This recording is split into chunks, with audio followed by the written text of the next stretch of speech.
What's up, everybody? It's Jacob. Thanks for coming out tonight on a Saturday night. Wow, what a week. I've been dealing with all kinds of gremlins, especially the last couple of days. We had a planned power outage in my area. I live in a semi-rural area, and we still have like a lot of old railroad infrastructure and homes that were built from the 1880s all the way into the 1920s with above ground power lines. And so and this is new too. I don't know what's going on with your power company, but suddenly this year, my power company's like, oh, we're afraid of forest fires because we've had our lines above ground for like 100 years. And now suddenly we're worried about catching fires. So they turn off the power during high winds. And we had a really nasty windstorm come out here, which, by the way, coming from an undisclosed location near the Rocky Mountains, near Denver, Colorado. I'm on the edge of the prairie, so we get the winds out here. And so there were some down power lines. It was a bad one. I won't disagree there, but I just find it odd that the power companies are all freaking out after, power lines being above ground for decades. But anyway, I've been dealing with gremlins because my power was out for almost a whole day. And besides the fact that, worrying about food and all that, all of my infrastructure that runs the live stream, my AI characters, my networking, all the stuff that I got wired together with, multiple computers make this all work. And I had machines coming up and going down and going up and going down and just couldn't figure it out. And finally, I got it all worked out. So we made it. We made it tonight. So thanks for coming out, everybody. I really appreciate it. Tonight, I want to welcome you to Apollo AI. I had this one pop in my head. I thought, I saw a little news article, which we'll talk about. There's discussion of getting AI on the moon. And this harkens a lot to the space race. Nobody really gave a damn about the moon, going on the moon or any of that in the 60s until the Russians started talking, we're going to get up there, we're going to dominate space. Like, nope, we got to dominate space and all that stuff. And I actually have some interesting pieces of information that aren't really, not that it's all, conspiracy theory stuff, but something very interesting that they don't really talk about in the public regarding the space race between America and Russia. So I will reveal that later on. And there's a very interesting documentary about that. But anyway, getting back to Apollo AI, it just popped in my head. I was kind of thinking, 2001: A Space Odyssey, but Clippy. Clippy was sort of like the first annoying, even though it's not like AI proper, but very, very early artificial intelligence, the first generation, was just based on complicated if this, then that. And the early AI pioneers believed that if they just put enough if statements together, that intelligence would emerge. They literally thought that. So it's kind of cute, but it did have some feel, it did come across a little bit, but it's not like anything that they thought it would be. But anyway, let's get into some shorts here. Part of my mission in life is to spread the word about AI, get people using AI, because even though the last couple of years companies have been losing their ass with AI, spending tons of money trying to develop AI, and the programs are just not working. They're losing their money. Then you got the layoffs around AI. People are blaming around AI. And I've got some new numbers for you, some figures of actual job loss related to AI, actual real figures. And it's jumped quite a bit since 2024. And also some other things that are kind of fomenting around the job market in AI that I kind of want to bring your attention to. Because one of the things that happened this week, before I jump into a video, I have a little story for you. For those of you that watch my channel quite regularly, you may have noticed I didn't do a video this week, mainly because I was preparing for a big interview for a pretty big job. This would be pretty high up there. I'd be up, next to vice presidents and C-suite kind of stuff. And so I was talking to a recruiter, and the last year and a half, I've made videos on this, where I would have a supposed recruiter contact me. And that recruiter was really just ChatGPT with an email capability.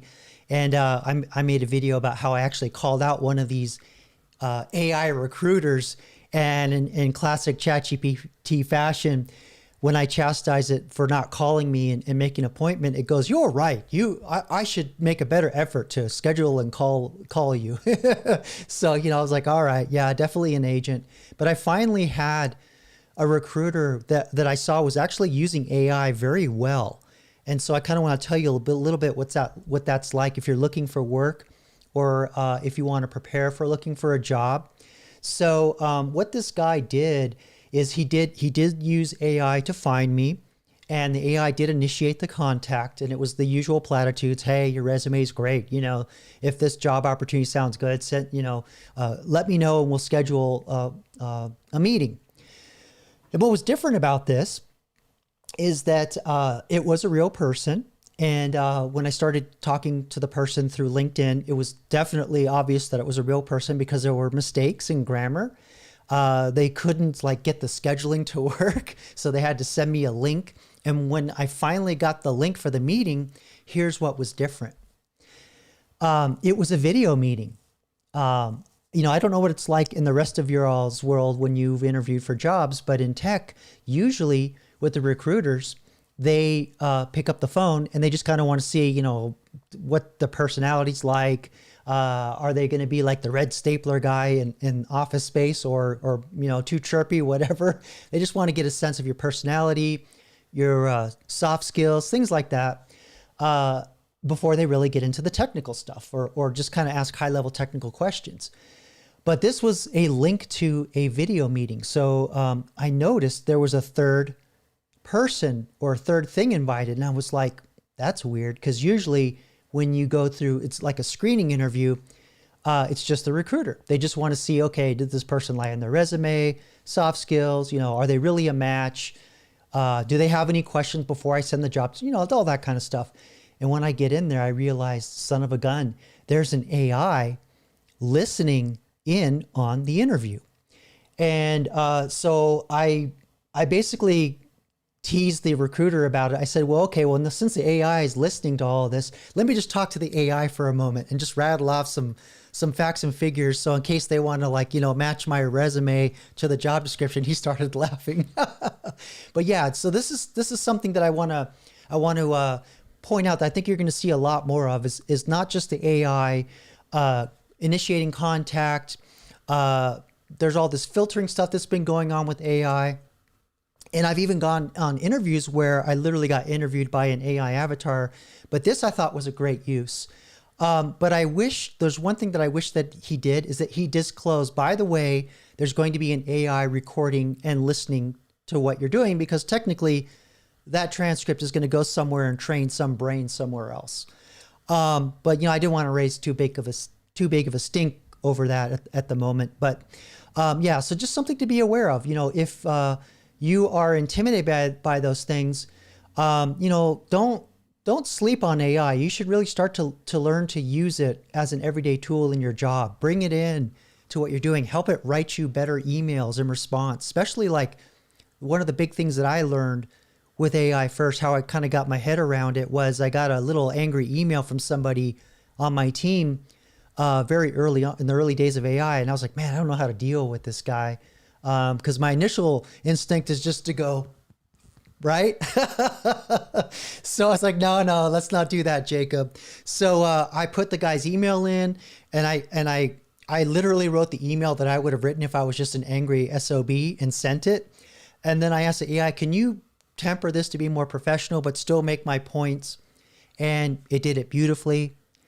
Took that, copied and pasted it in the email, and the wounds were salved over. Everything was good. So, start small. Don't sleep on AI, because I think this is the year where companies are going to realize, okay, we invested heavily in this stuff. It's not working. The employees, we want them to start learning how to use it, at least the ones that are left. And they're going to start looking at your performance, not how hard you work. They're going to start looking at your results, and AI is going to help you get there. So don't sleep on AI. Start with ChatGPT and other tools. And I will mention a channel on or an X account that you can follow where they give good tips where you can get free resources to learn different things, because not everybody needs to use the same tools. I mean, generally there's ChatGPT, but then there's like a whole slew of tools that I use for programming. And there'll probably be a whole slew of tools that you probably use if you're a project manager, or you need to do research, or you just need to organize your work better, or just write emails, So there's not like a one solution fits all, is all I'm trying to say. All right, so let's see who's here tonight. Let's see, we got a kind of a quiet chat tonight. Boy, I must have been really engaging, huh? I mesmerized you with my interview story, did I? Thanks for coming out tonight, 07. I appreciate it. Like he says, let's get the likes up. Helps the algorithm, or these days, I'm not even sure anymore what helps the algorithm. Which I've been talking on these live streams a little about some of my plans of what I'm going to do.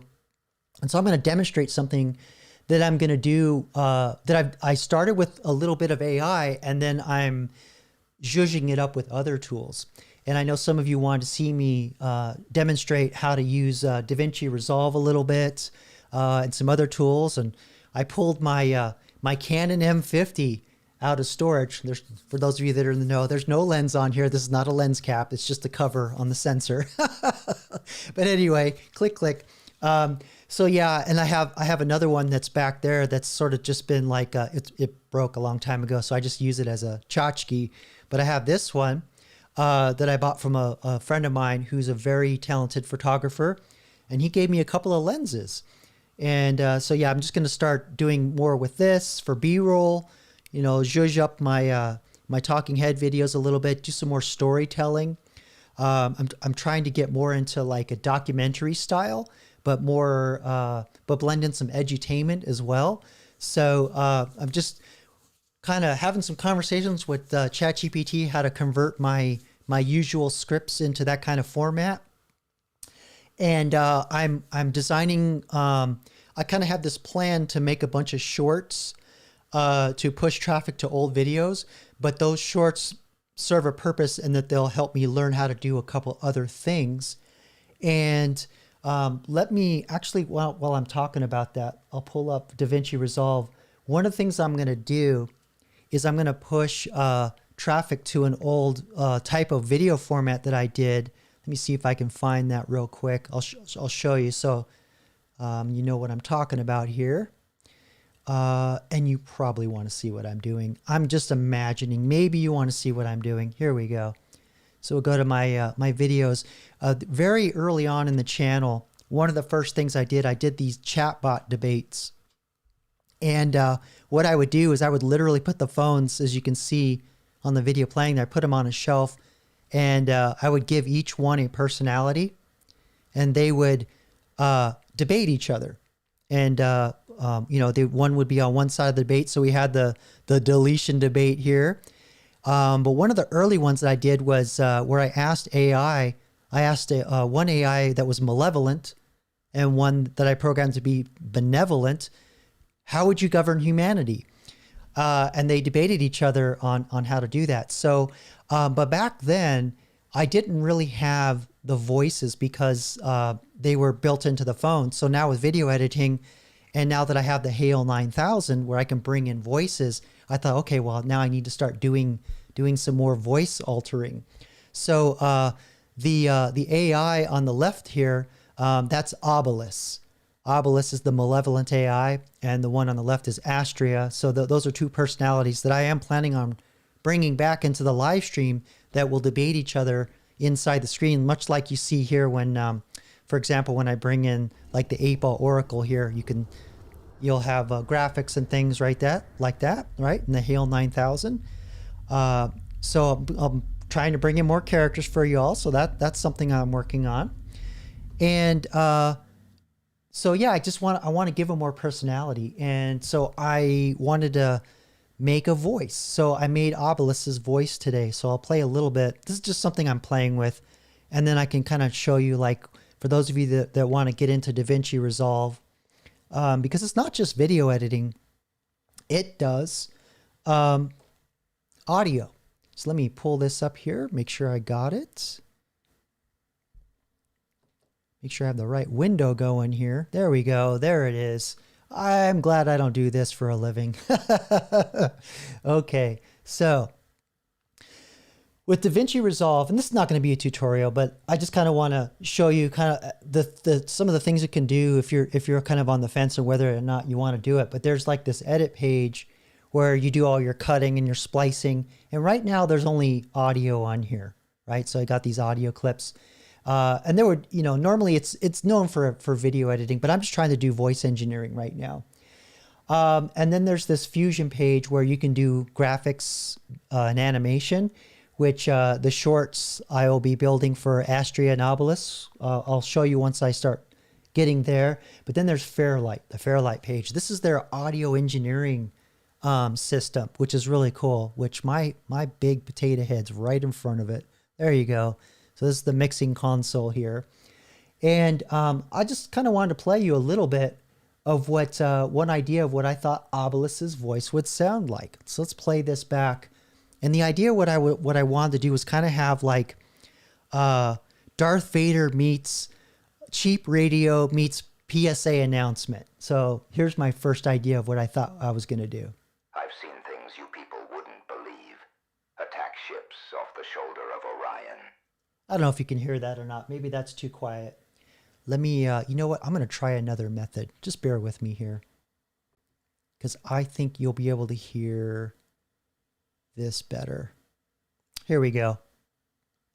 And yes, 07, it does do video noise reduction. Video noise reduction. It's got lots of plugins. And I haven't even paid the full boat yet, which is $300. It just opens a lot of AI tools and expands some of the plugins. But let me hopefully this doesn't blast you out, but you might recognize the text that I programmed the AI to say. I've seen things you people wouldn't believe. Attack ships off the shoulder of Orion.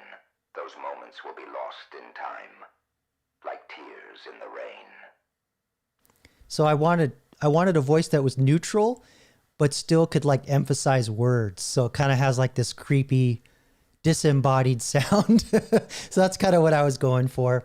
And then Astria, I have an idea. I won't reveal what it is yet, but Vangelis, yeah. That's probably, maybe subconsciously that's what I came up with because I do love his music. Blade Runner, for those of you that don't know, he wrote the score to Blade Runner. But he made lots of electronic music early on. And I think Art Bell on, if you listen to like the Cryptid Aliens Bigfoot radio show that he did for years and years and years, he played a classic Vangelis track. A Greek electronic musician who's a pioneer in many ways, did a lot of very interesting things with not just with synthesis, but with controllers and buttons and things to like set things off. Oh yeah, well the Tears and Rain, that's actually a quote from Roy Batty in Blade Runner.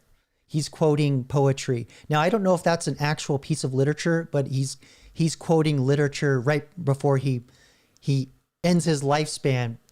He decides to spare Decker and then recites poetry and then just goes and dies. It's an awesome scene. That's a really cool scene. Probably one of my favorite visually, sound design, the writing. It's a beautiful movie. One of my all-time favorites. Okay, so just some stuff I'm working on. I just want to give you a little flavor, just reveal things here and there. So let's kind of get to the topic tonight, or work our way up to it. So I'm going to pull in some videos and put my twist on things here. Let me get my potato head back in position here and figure out where I left off. Yes. Okay. So, and this the reason why I'm using. So I generated the voice with AI, but I'm doing other things where I'm putting it on there. But check this out. Let me see if I can find it before I start talking about it here. I used a lot of AI to instruct me how to change this voice.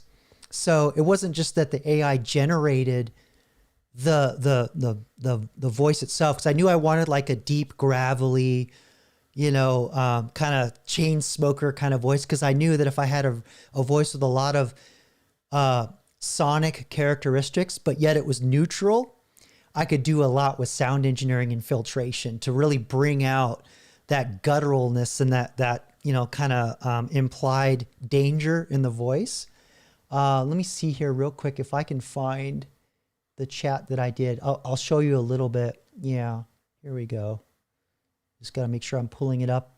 All right. So just to kind of give you an idea of like another method you could do to work with AI, to collaborate with it. Just give me a sec here. Oh, you do want to see what I'm doing, right? Sorry about that. Oh man, I'm just not doing great tonight. So there was I had an issue, so I was yelling at it. So here's another method that I'd use a lot. I was getting stuck. I couldn't export the audio. So I took a screenshot and I asked the AI, hey, I can't render it, so I took a screenshot and just uploaded it.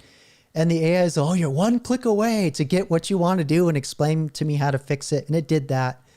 There were a lot of other instances where it was telling me to, like, one of the things that I like to do is I love distortion. I love saturation because it just mangles everything and adds a lot of character and gives that warmth that I know, you know what I'm talking about, oh 07, with them vacuum tubes, right?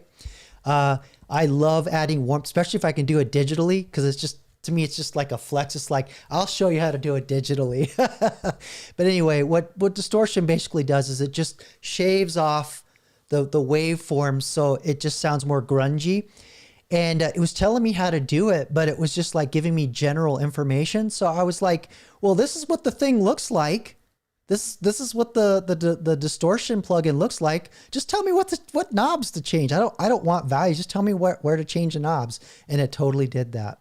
So, just another trick for you, if you using ChatGPT, you can take screenshots of things, just upload it, and it will, okay, I'll adjust my instructions and tell you how to operate all the knobs on this thing. So yeah, just another little tip for you.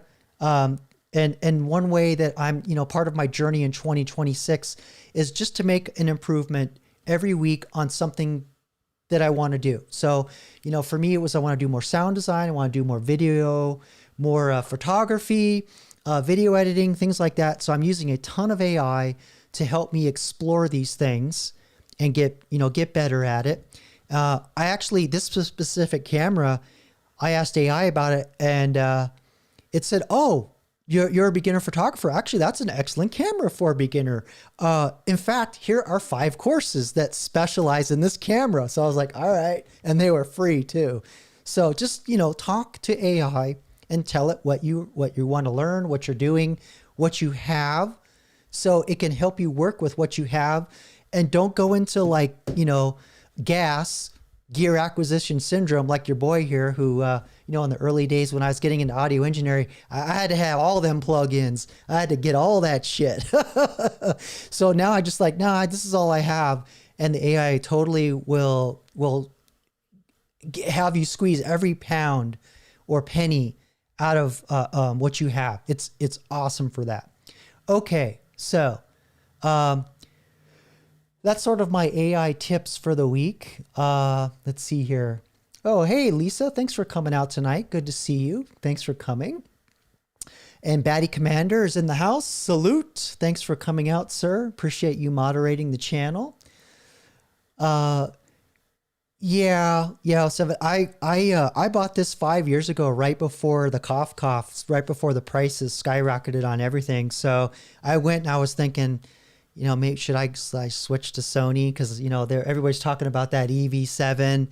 And yeah, I'm like, nah, I'm just going to stick with what I got. Just learn this. And then, if I make money from doing all this stuff, then yeah, I'll invest more. But you got to learn to just work with what you got, I'm a sucker for buying new gear.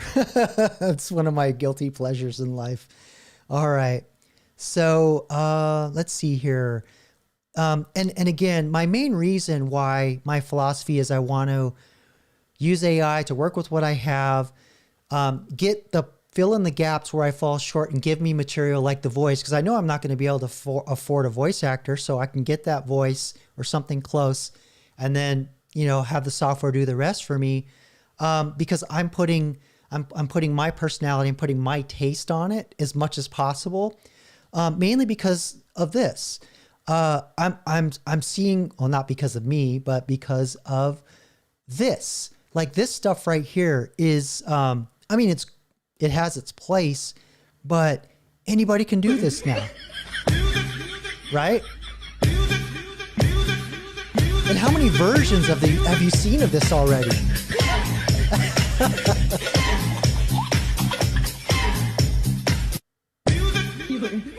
Right? It has its place, but, I think moving forward, if we're going to do this YouTube thing or be creators, or even in our jobs, we can't just use AI to get the stock thing, right? We need to put our spin on it, is what I'm trying to say. I'm not against this. It has its place, but I want my voice too.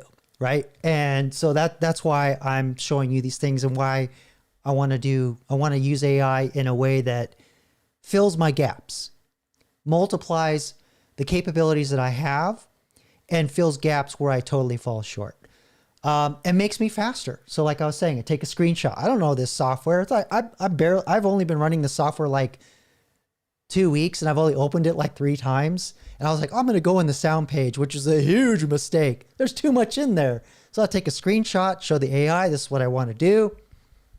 And it told me how to do it. So I can't imagine how long it would have taken me to figure that all out without AI.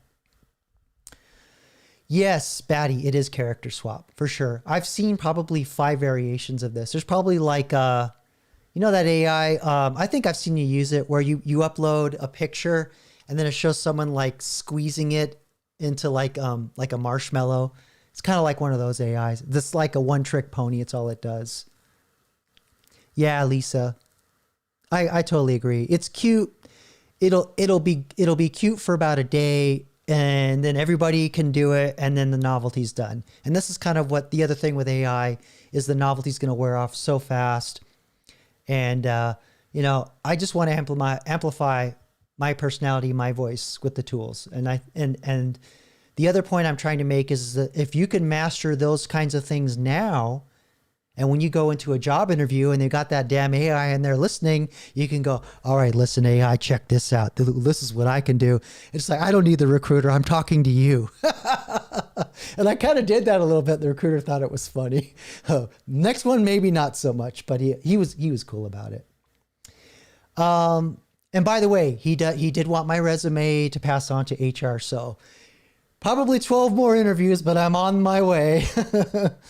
All right, let's see. Oh, so what are you saying here? Legally, could you use an AI avatar as a stand-in given age discrimination is a real thing in corporate America?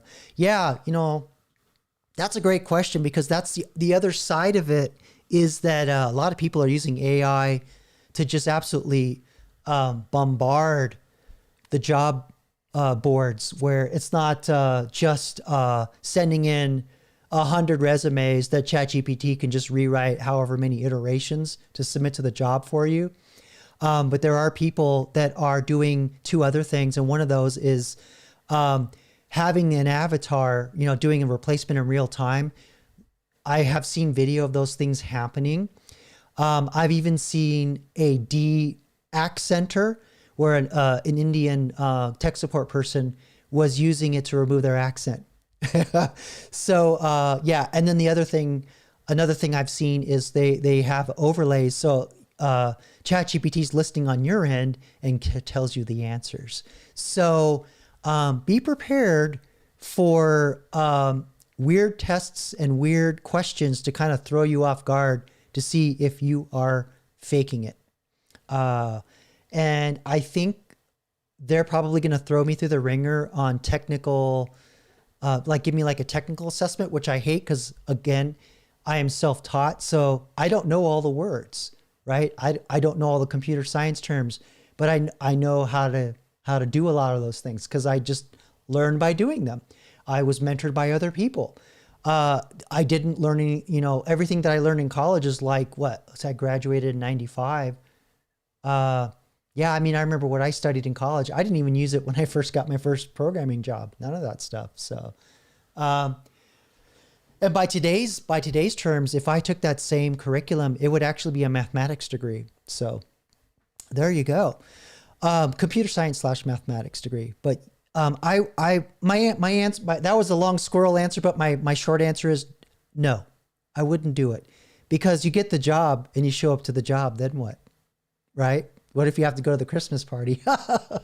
print out your avatar and just wear it like the there we go, this guy. But yeah, it's not recommended. I wouldn't do it. Just be yourself, because I think what's going to happen is a lot of companies, they're getting rid of entry-level jobs, which I do have a video on that, and they're starting to chew away at the mid-level. And a lot of these companies are going to realize those are the people that do the work and have the systems levels thinking. And those are the people that are going to really know how to prompt the AI. Once they learn how to talk to the AI and they understand all the moving parts, as opposed to a beginner just kind of knows what they know, what they see is in front of them, they're going to want all those people back. So I think ageism is going to be kind of thrown out the door. I think all us old farts, all us Gen Xers, and probably even some boomers are going to be pulled in, especially if you know AI, because then you can prompt the AI to do the work of the other 30 Gen Xers that didn't know AI they got rid of. So I think that's you're going to start to see that happen going into the end of this year and into 2027. But don't get me wrong, the layoffs are going to start in earnest here pretty quick around AI. Yeah, the squishy vids. Batty, that's what I was talking about. Yeah. Okay, so everybody, welcome. Thanks for coming out tonight. You know, I hope you find this valuable, because I know sometimes I just only do a reaction, and some of you asked for me to talk more about how things work behind the scenes. And maybe later on, if you want, I'll pull up how I landed on this idea here and got the AI to actually do it. It was kind of funny how I landed on it and how the AI did it. But, you know, that in and of itself is an adventure sometimes. Okay, so let's, my point is that, okay, AI slop, yep. But let's move on. Let's become the people that take AI to the next level. So I guess it's sort of ironically, let's watch an old 1993 computer boot up Windows 3.11. Oh, listen to that fan. I can smell the dust now. That's the hard drive spinning up. That was the floppy. That's the BIOS beeping. I can smell the burning motherboard now.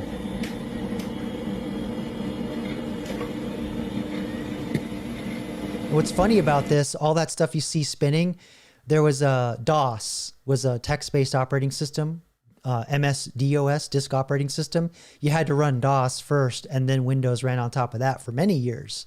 It's not like that anymore. But... wow, that fan's loud. Smack!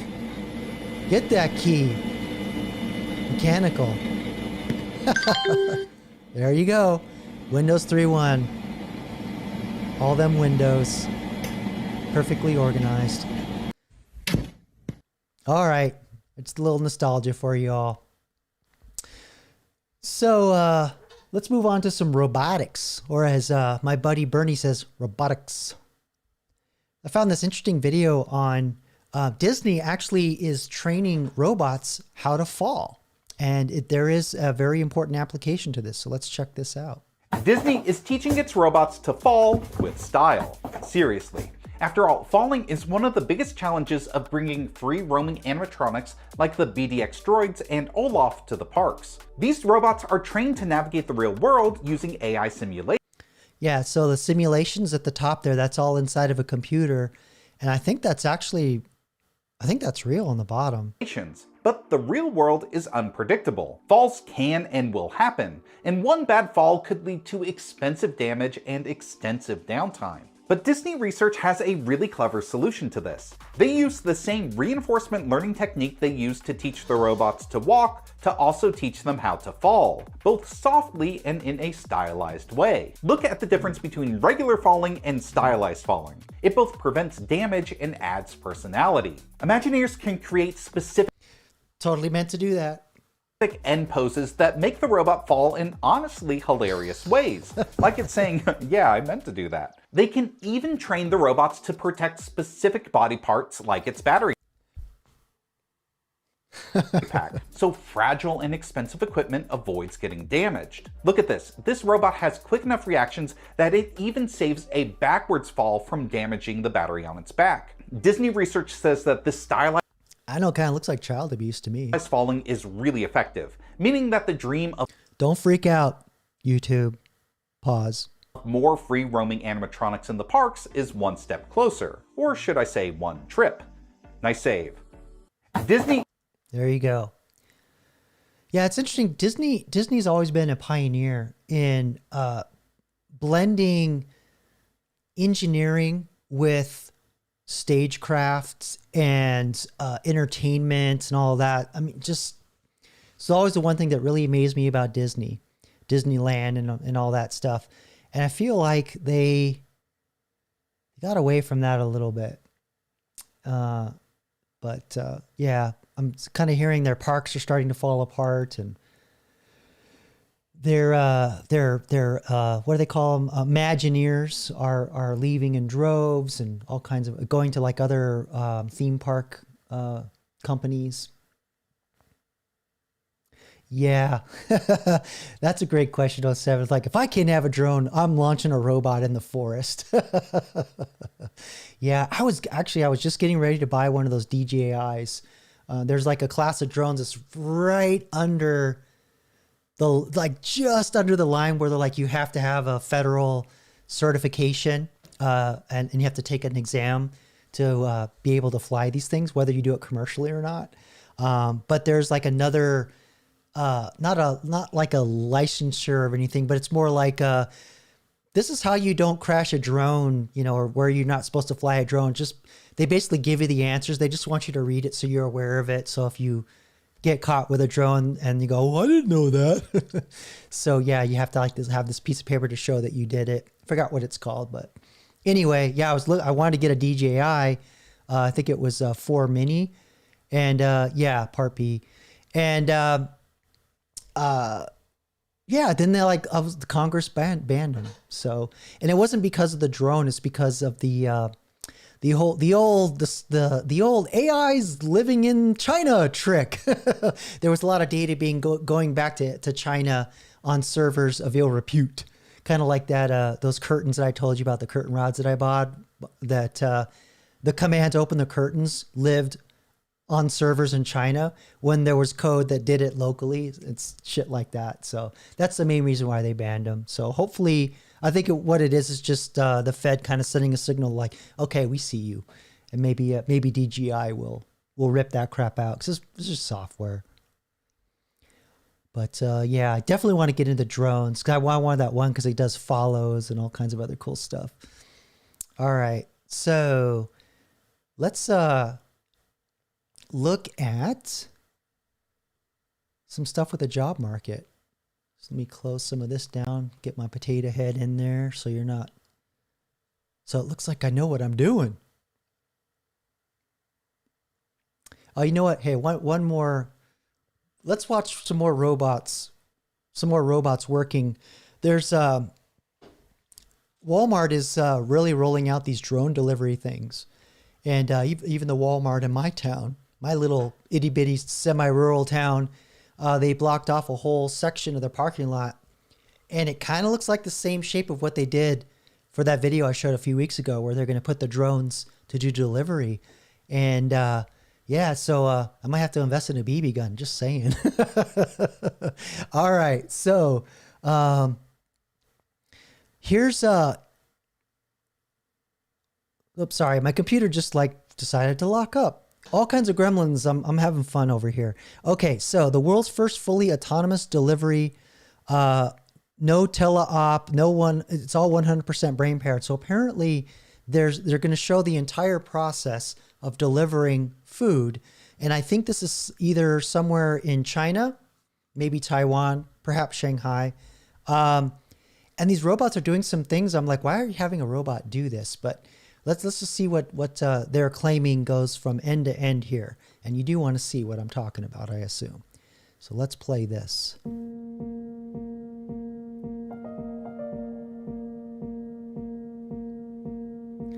So again, the whole thing, no, robots don't have to be bipedal, right? That whole thing that I talk about. This is what's weird. I don't know what this is all about. This looks like me trying to open a package. This is pretty accurate. Except it has better fingernails than I do. Crazy. How would it know that it's a left open like that? Or left hinged?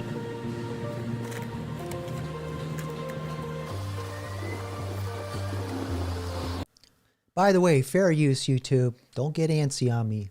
I'm transforming this work with my commentary.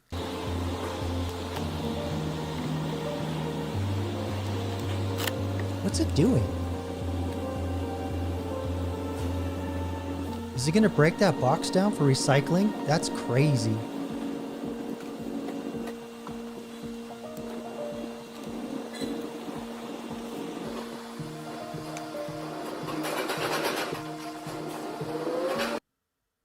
Yeah, thanks for letting me know that, 07. I also, too, I'm on low latency. So you maybe can roll back a little bit on the playhead because I know that can have an effect, too. But we'll see. We'll keep going and see what happens. Because I'm not seeing any packet loss on my end. Everything looks like it's... Oh, I stand corrected. I am dropping packets.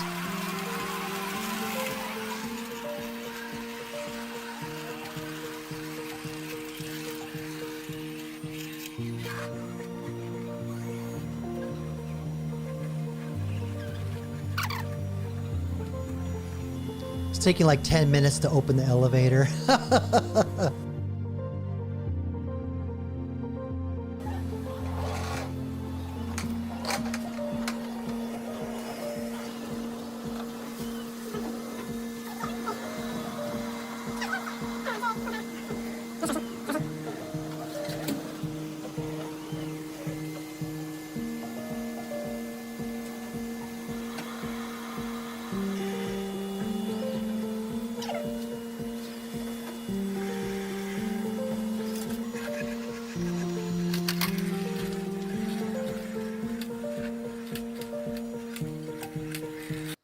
Yeah, I don't know if you're catching this, but they're speeding up the film. So I think the robot's kind of a little retarded trying to figure out what it's doing here.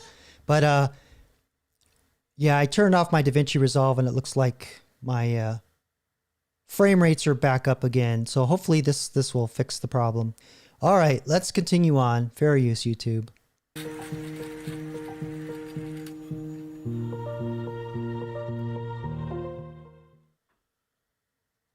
All right. I don't know. I wasn't very impressed by that, to be honest.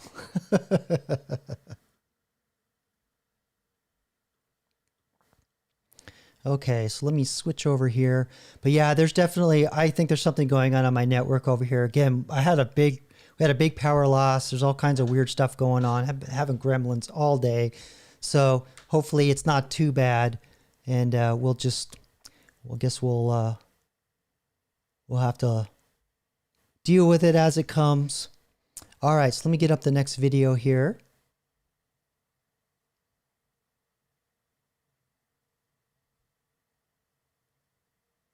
So this is kind of what the video I'm going to talk or show you is a lot of what I've been talking about, where companies, some CEOs, they got a little rambunctious and started laying off people because they figured, oh, some of our employees know how to use AI. And probably not very well, because what ended up happening was stuff like this, where we were getting, we're getting AI slop. We're getting this.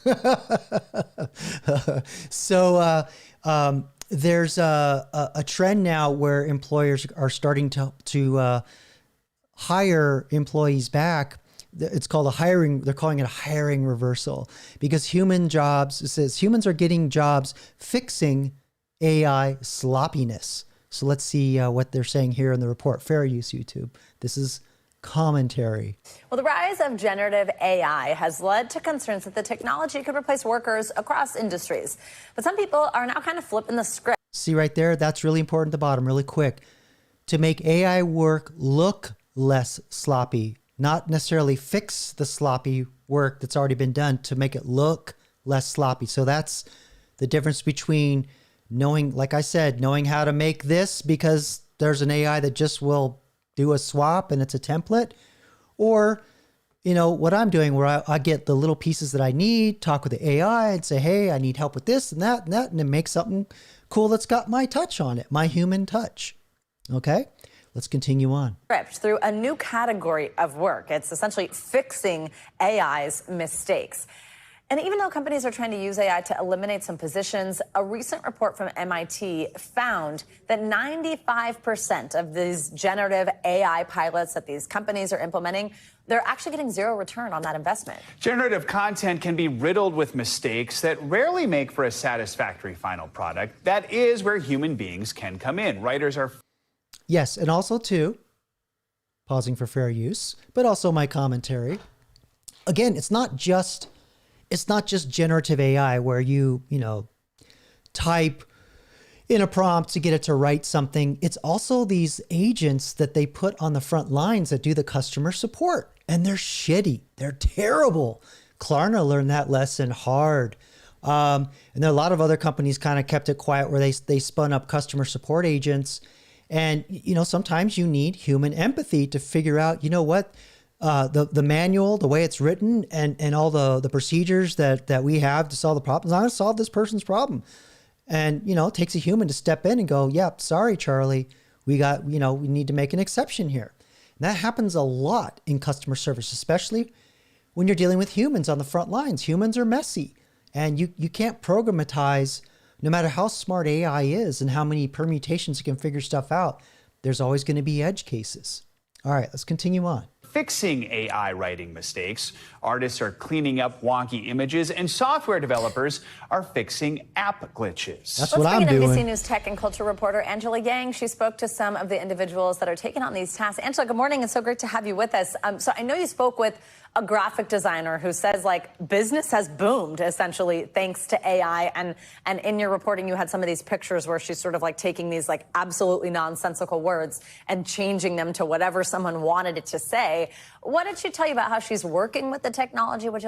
And by the way, this whole thing with nonsensical words and jacked up images, a lot of it could be the quality of the AI they're using, but it really boils down a lot of time to the prompter.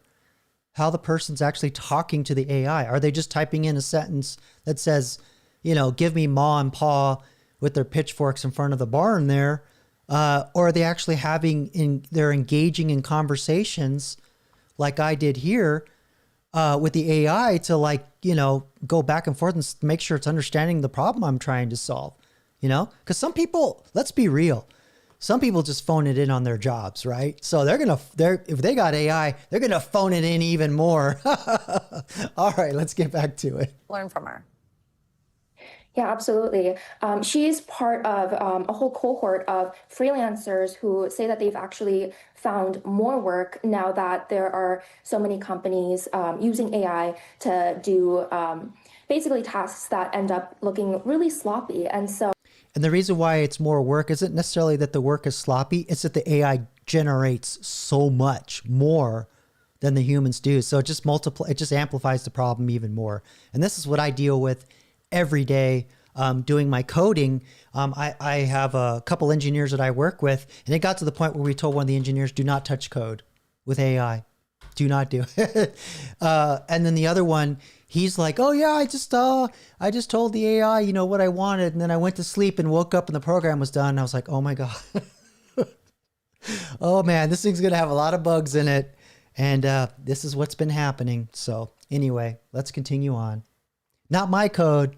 I know how to talk to them AIs. I'm actually pretty good at it. I'm not saying my code is bug free, but I'm not having as many problems as those guys are. Hey, why is it quiet? There we go. To her, and you know, they feel really angry that their AI didn't give them the product that they wanted, but at the same time, they don't want to pay freelancers like her the same amount that they would have paid if they hired a graphic designer in the first place. And for her, that can be hard because sometimes these designs are so bad that she has to completely redraw them from scratch. So when it comes to humans fixing AI, how strong is the demand for this type of work right now? What industries are we seeing it in? Here we go. There, I guess, a feeling that this is like a part-time thing, like eventually AI will be so good this won't be needed anymore? Yeah, that's kind of the question right now, because interestingly, across all three of the major freelance platforms, Upwork, Fiverr, Freelancer, demand has really surged this year for all types of creative work, from blog writing to graphic design. Yeah, have any of you tried to find work on those kinds of sites? I know I tried Upwork for a while, but it's a jungle on there. And everybody wants it for cheap. Dirt cheap. They don't want to pay for the quality at all. We're seeing actually a lot more demand for work that asks for sort of this human touch. And so a lot of the freelancers right now, they say that they're not super worried about their jobs going away. But of course, the concern is, you know, what happens once AI does reach a level where it is really capable of producing these outputs without mistakes. But at the same time, a lot of these artists also say, well, sure, maybe AI can be technologically better over time, but can it really replicate that humanness that a lot of artists? Yeah, because AI, and again, they're talking more about creativity. AI it cannot create something totally new. It bases everything on things that it's seen before. So there's no true creativity in AI, but sometimes it looks like that's happening because you're mishmashing a lot of things and you know, you're getting good results. But just keep that in mind. There's no true creativity in AI yet. And this human touch is where you're going to have the edge. Because if you can use the AI to increase your human touch, now you got something. All right, so let's get back to the video. See if it keeps muting on me. Try it, check real quick. There we go. Say that they're the only ones who can provide. Right. Along the bottom of our screen right now, viewers might see we're calling it AI slop and make it look less sloppy, which is this term for it, that it kind of like does this sort of, but it's like this slop that ends up coming out. Sloppy seconds, but a job. Do you think that is turning companies off? Like, as we do have this concern about people losing their jobs because this can take the place of a software coder or a graphic designer, are companies kind of starting to see, okay, this isn't really working that way, and is it gonna kind of reverse what we've been worried about? Yeah, that's actually a really interesting point, is that we've seen already when brands, put out an ad that's obviously an AI video. Coca-Cola. People notice that immediately. And then if you see the comments on social media, it's like, why is this AI? People are not inclined to buy from a brand that is obviously using AI. It looks very low budget, it looks low effort, and it looks like they don't value human labor. So yeah, there is also a cost to... So that's another thing too. If you've watched, I think it was the Hollywood Stinks live stream. I think that was last week's. Played Hank Azaria. They tried to train an AI to sound like him and do his Simpsons characters. And his response was quite surprising. He was like, well, I can tell you that's not, great, but there are a lot of people that probably wouldn't even care. They wouldn't even care. And so it's the same thing with a lot of these companies where they roll out these AIs for customer support and all that kind of stuff. It's good enough. Something is there to answer the phone. That's all they care about. They're not really thinking of the lifetime customer value. They're very short-term thinking, a lot of these companies. So this human touch, I think it's gonna be what differentiates a lot of companies, I think, moving forward in the future. All right.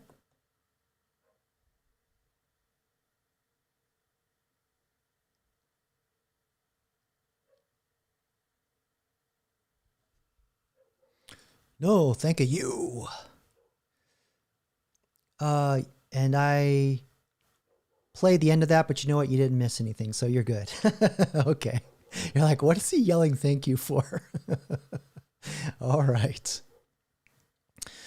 So, maybe to give you a little flavor of what it's like coding with AI, because now it's so easy. This used to be a very premium job. I remember walking into a room and people would go, yay, the coder's here. I'm exaggerating, but you know what I mean. It was a very highly respected job. And now with AI, for someone like me, let me go back to Potato Head here. For someone like me, I can take AI and I can do the work of like 30 people across all kinds of disciplines, not just coding, but the networking, where the website lives, how it runs on the internet, all that stuff. But now it's at the point where, like, just my mother, if she could go to a website and tell an AI to make a program for her. And so let's take a look at like what this is like, because it's just so weird because I totally see where this is cool, but it's super dangerous to put this in the hands of people that don't really know what they're building, because there's so many security measures that have to be put in place to import in software. All that aside, but let's watch this. For today's Tech Check, Deirdre Bosa has been experimenting with the tools herself, and she's got plenty to show for it. Hey, Dee. Hey, Mike. So 30 minutes on Claude Code, it immediately put the software sell-off in context. This is truly a ChatGPT-like inflection moment for AI, and the market is starting to hedge for it.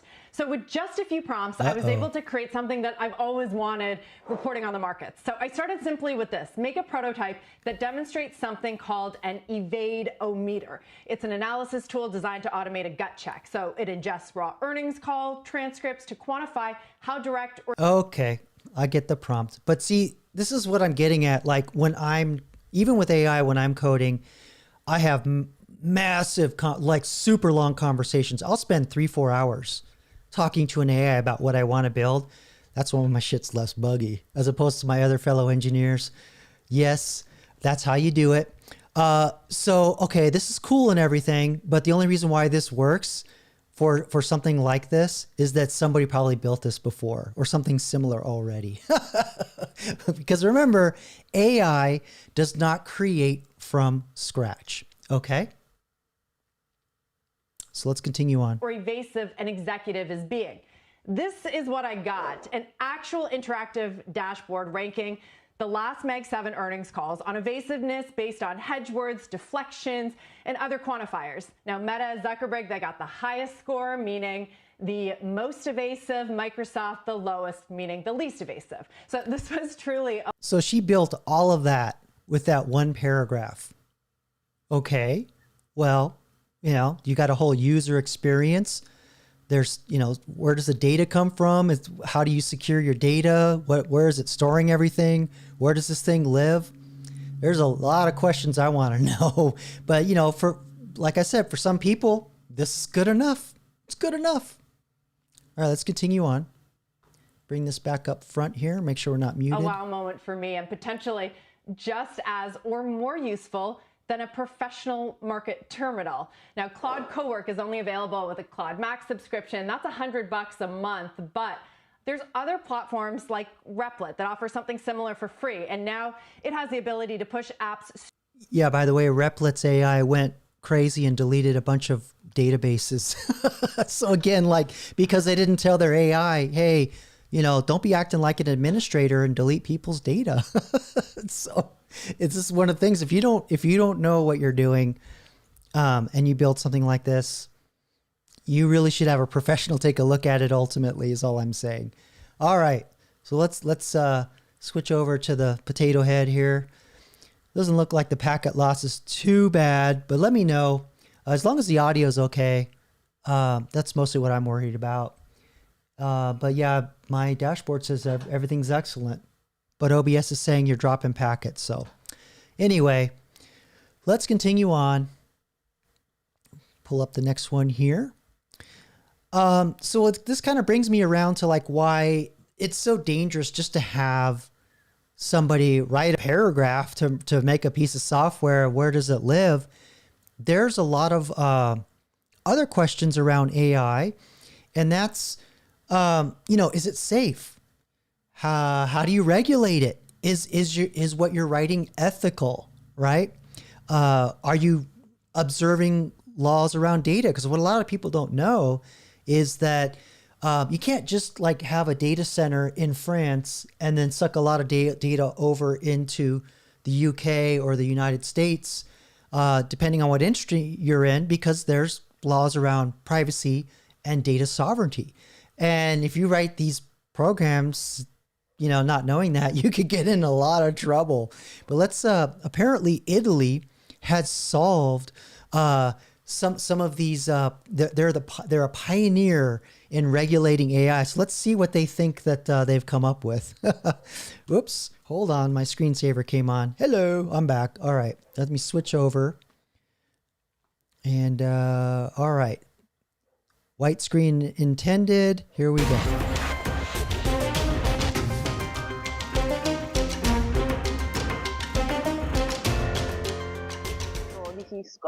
There's a new type of lesson in this scientific secondary school south of Rome.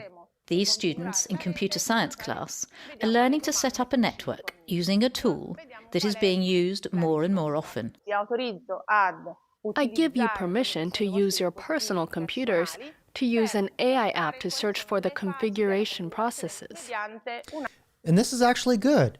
I like this because a lot of times you know how something works theoretically or at a higher level, but you don't know the particular details of how to connect A to B. So asking AI can do that for you. So I think this is great. I think this is great for one way for kids to learn or students to learn how to do something. But anyway, this is about regulation. I don't know whether yik-yakking about networking, but let's continue on here. Once it's given you an answer to the prompts you will have used, we'll see if the answers are indeed correct. A spaghetti. Like elsewhere in Italy, here AI has gradually become part of school life, a change that's been accelerated by a new national law that came into force in early October. It makes Italy the first European country to set national rules for AI in specific sectors. So the stages have been described on a theoretical level? There are 6 of them. Okay, that's what we saw in the lesson. All right, so hold on. I haven't watched this, so I'm trying to get to the regulation part here. Let's see. Let's skip ahead. In this hospital in Rome, Dr. Badigliaro manages the department in charge of long-term hospitalizations. There's a lot of regulation around data in hospitals. One of my regular viewers, Night Owl, he knows what I'm talking about. HIPAA! The HIPAA regulations. I don't know what y'all got in Europe, but man, HIPAA is hardcore. Mostly around protection of patient anonymity. His staff work with a platform that uses AI under human supervision. Yeah. The final decision depends on us, obviously, on the choice we make. A course of action can be suggested, but we will step in and work on the patient, but in a facilitated, simplified way. The system is developed by the team of data scientists in the hospital. All these people look like my cousins. I'm half Italian. We've come in today to check on its implementation. A lot of they look northern Italian. Everything is working well. The system is very useful for the department. We can see the evolution of different units in the hospital, the time between the patient's arrival and departure. We hope to be able to give you more variables describing the patient by working on predictive factors. Predictive algorithms are an essential part of the work carried out by the hospital's data scientists. The new law authorizes the analysis of anonymized data to develop AI tools. Yeah, so that's key.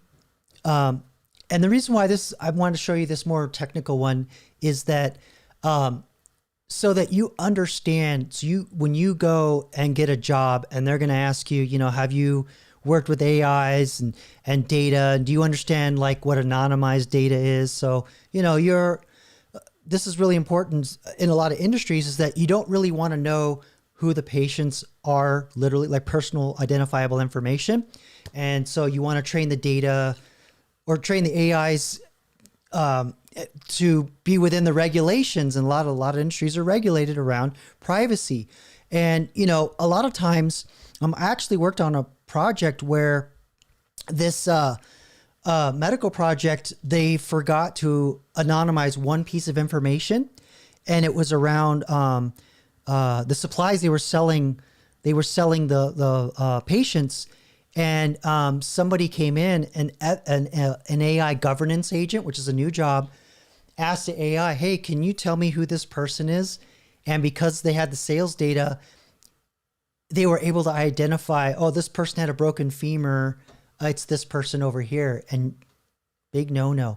So, when you have these people just writing prompts to make software, on a friendly little website, and you're not aware of these kinds of things, you can get in a lot of trouble and break a lot of laws. So I just want to bring that to your attention. Anyway, let's continue on with another video that just got to the point that I wanted to make. Yes, Batty, the insurance companies do love this, because not only do they love it for measuring liability, but they also don't like it because of Luigi Mangione, another Italian, ironically, that decided to give a CEO some minerals, mineral injection, if you know what I mean. Wink, wink. Yes, this is true. This is true. They're all about maximizing profit, but the AI, that's why they're doing it. They're trying to maximize profit, but hopefully they'll use it to deliver better patient care. I got new glasses a couple weeks ago, and the optometrist took pictures of my retinas, and just by my retinas, they could tell me all these things about if I had high blood pressure, and other maladies and whatnot, that I was like, how the hell do you determine that from retinas? But he said that they've been finding that just feeding retinas and then training on a bunch of other data along with the retina pictures, they were able to find, because of certain blood vessel properties in the eyes, that they could go, oh, you got high blood pressure, you got diabetes, you got this, you got that, instead of like trying to like pull blood and, take your heart to save money on measuring your blood pressure and all that stuff. They just take a picture of your eyes. It only costs like $10-$20 and they can figure out a lot more quicker. Kind of crazy. Yeah. Give them a treatment, not the cure. That's funny. Yeah. I could definitely see insurance companies using insurance companies using it to like be a little more shady with their denial and acceptance. Because they could go, well, the AI told us this is a pre-existing condition from, your great-great-great-great-grandmother. You should have known that. Crap like that. So keeping on the health train here, they got apps for everything, and now they've got a death clock app. So let's check this out. Let's see, a death clock app or a death. There's an app. Hold on, I can read, but not if it's talking in my ear. A death clock. I'll try again. A death clock app uses AI to predict how long user might live. So let's see here. Now more than ever, it seems like there's an app for just about everything. Well, according to this app, I have 21 more years left to live. I kind of got to say, like, there's some things there that kind of tell me I agree with that. I'm going to shut up. Okay, let's go on. I have 21 more years left to live. But the new Death Clock AI app is causing quite a stir. With the help of artificial intelligence, it claims it can predict when you'll die. 66 years old. You answer questions and it tells you when you're going to die? Is this something we want? For some, it is. What do you think, Chad? Is that something you want? Yeah, no, because like Batty says, if you can take a picture of your own retina, do you really want to know, what the bad conditions are? Because sometimes, maybe you feel a little off, and then you go on WebMD, and before you know it, all roads lead to cancer. That's, because you had a headache. Actually, I had an uncle that did that. He went down the WebMD rabbit hole when the website first launched. And he's like, I've got cancer. All right, let's keep going. Fair use, YouTube. It's exactly what they want, like app user David Brenner. It's an attention grabber. But let's look at the data that it gave. Brenner says for him, it's about much more than finding out that expiration date. It's about getting useful advice for extending his time frame. For him, it was roughly 85, and they said if I made some habit changes, it was in the mid-90s. When you sign up for the app, it takes you through a questionnaire covering everything from medical history to lifestyle choices, and then it reveals your AI-predicted date of death. You know what I think? I think somebody's data harvesting. They're like, oh, check out this free app that tells you when you're going to die. They're collecting your data. Come on.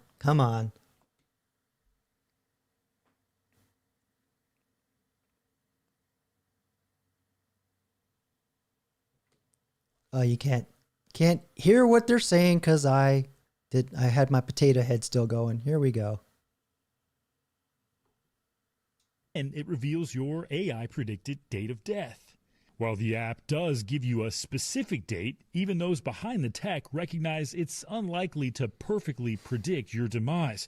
Instead, they say the life expectancy range should be your focus, and changing habits to try to extend your life is what really matters.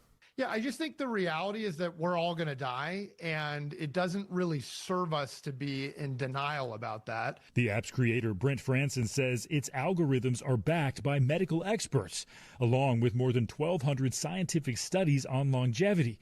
But Franson admits he's heard from plenty of people who don't want to know when they'll die. And the other thing, too, is kind of getting back, tying some more dots together for you so you kind of see the bigger picture. How do you know this guy didn't create the app on Claude code, right? You don't know. You don't, because that's the thing with, software is going to be so easy to create now. You don't know what a company's security is going to be. You don't know how they're protecting your privacy. So we're going to have a lot more transparency around that to prove, hey, you can't just be putting apps on the store because you wrote it on the AI, especially if you're around medical information. All right. So now hopefully you're starting to see me put some more dots together for you. There's a meaning to my madness, right? Or a method to my madness. A lot of people are nervous. They don't want to do it. We've really taken this head-on approach of trying to shake people and say, you are going to die, but you do have choice, and the things that you do matter. Barring unforeseen tragedies, which are of course possible, he says that end-of-life prediction is just the starting point. The app has a specialized AI chatbot that can provide nutrition and exercise advice, as well as answer medical questions. Yeah, so how do you know that stuff isn't being saved somewhere else? It could just be a layer on top of ChatGPT, and we know that data goes into a big brain that trains their AI. So there has to be a layer of security to prevent that from happening. And you don't know that. But see, I study this stuff, and I know that I'm supposed to build that stuff. But yeah, you just don't know where you're getting into. So just be careful when you're using software that has chatbots built into them. And certainly you don't want to be putting any personal identifiable information in the chatbots, especially if they ask you for it. Because then, maybe somebody it could be a mechanical Turk, somebody pretending to be an AI. And next thing you know, they're like, oh, we need your credit card and your banking information to figure out what your end of life day is going to be. Yeah. So to get to Batty Commander's comment here, experts, the same ones that said safe and effective, which is, you're referring to something I said earlier. But yeah, so just be careful. Just really be careful. Anything that has a chatbot in it, now that software is so easy to write, you really don't know who you're talking to, where your data is going, how it's training. Try and insist on real live people as much as you can. I know it's difficult, but if we all start pushing back, maybe a lot of these companies will start hiring real individuals, and we'll get that whole press 0 to talk to agent again, right? 0000. My dad, who's what is he, 81? First thing he does, he just goes beep, just hammers that 0 button. He ain't messing around. Human. I love you, Dad. Awesome. All right. So let's move on to the next topic here. To the main event, which is we're here to go into space. We're going to the moon again. And yeah, let me start with actually, you know what? We're going to start with a softball. Neil deGrasse Tyson got interviewed by Diary of a CEO, and he was asked if what he thought about AI, and then somehow they shifted into going to the moon and Mars. And there's some really interesting dots here that I want to kind of put in your ear, and then I'll connect them with the next video. All right, so let's pull this up and let's begin. What do you make of AI? What do you think? I love it. Yeah. I love it. But I love it. It's by the way, it's been here for a while. Mm-hmm. It really spooked people when it started writing your term paper and composing your painting and your set design. All right. The whole other category of people got spooked by that. Meanwhile, AI has been harnessed and being fully used in my field and in most of the physical sciences. It's doing work. If you can do the work and I can go to the Bahamas. By the way, fair use, YouTube.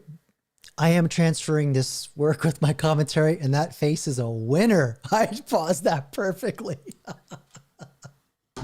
Because I believe Neil deGrasse Tyson is a astrophysicist. I believe is his official job. I think he teaches at NYU, I think.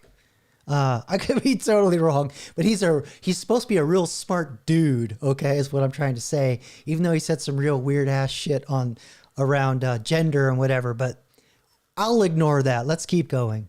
Let it do the work. We have telescopes coming online that could not exist without the intervention of AI to access the data, reduce the data, analyze the data, make a decision about whether it should go back to the thing that it just observed, because that was weird compared to the last time it was observed. This is the Vera Rubin telescope that I'm literally describing now. And so we're living with it. What it means is it'll have to up the game of people who say they are creative. And what I mean by that is, I can say, ChatGPT, take this picture of us and say, ChatGPT, paint this scene in the style of Van Gogh. This is interesting. It'll come back, the colors will be just right. It'll have the swirly lines. It'll be perfect. If Van Gogh was standing there, that's what Van Gogh would have painted. If I say, ChatGPT, paint us in the style of no artist who has ever lived. Not going to happen. Remember, AI cannot create from scratch. It has no creativity. I don't know what it's going to give us, but it'll probably suck, okay? It will. And so true creativity is not aping what has happened before and making adjustments. True creativity, yes, you always build on others. I'm not in denial of that. But true creativity takes leaps. Yep. That most people don't even know can be taken. Mm-hmm. And so the artists, so that gap, I think, is what AI in the arts world is going to force creative people to reach for.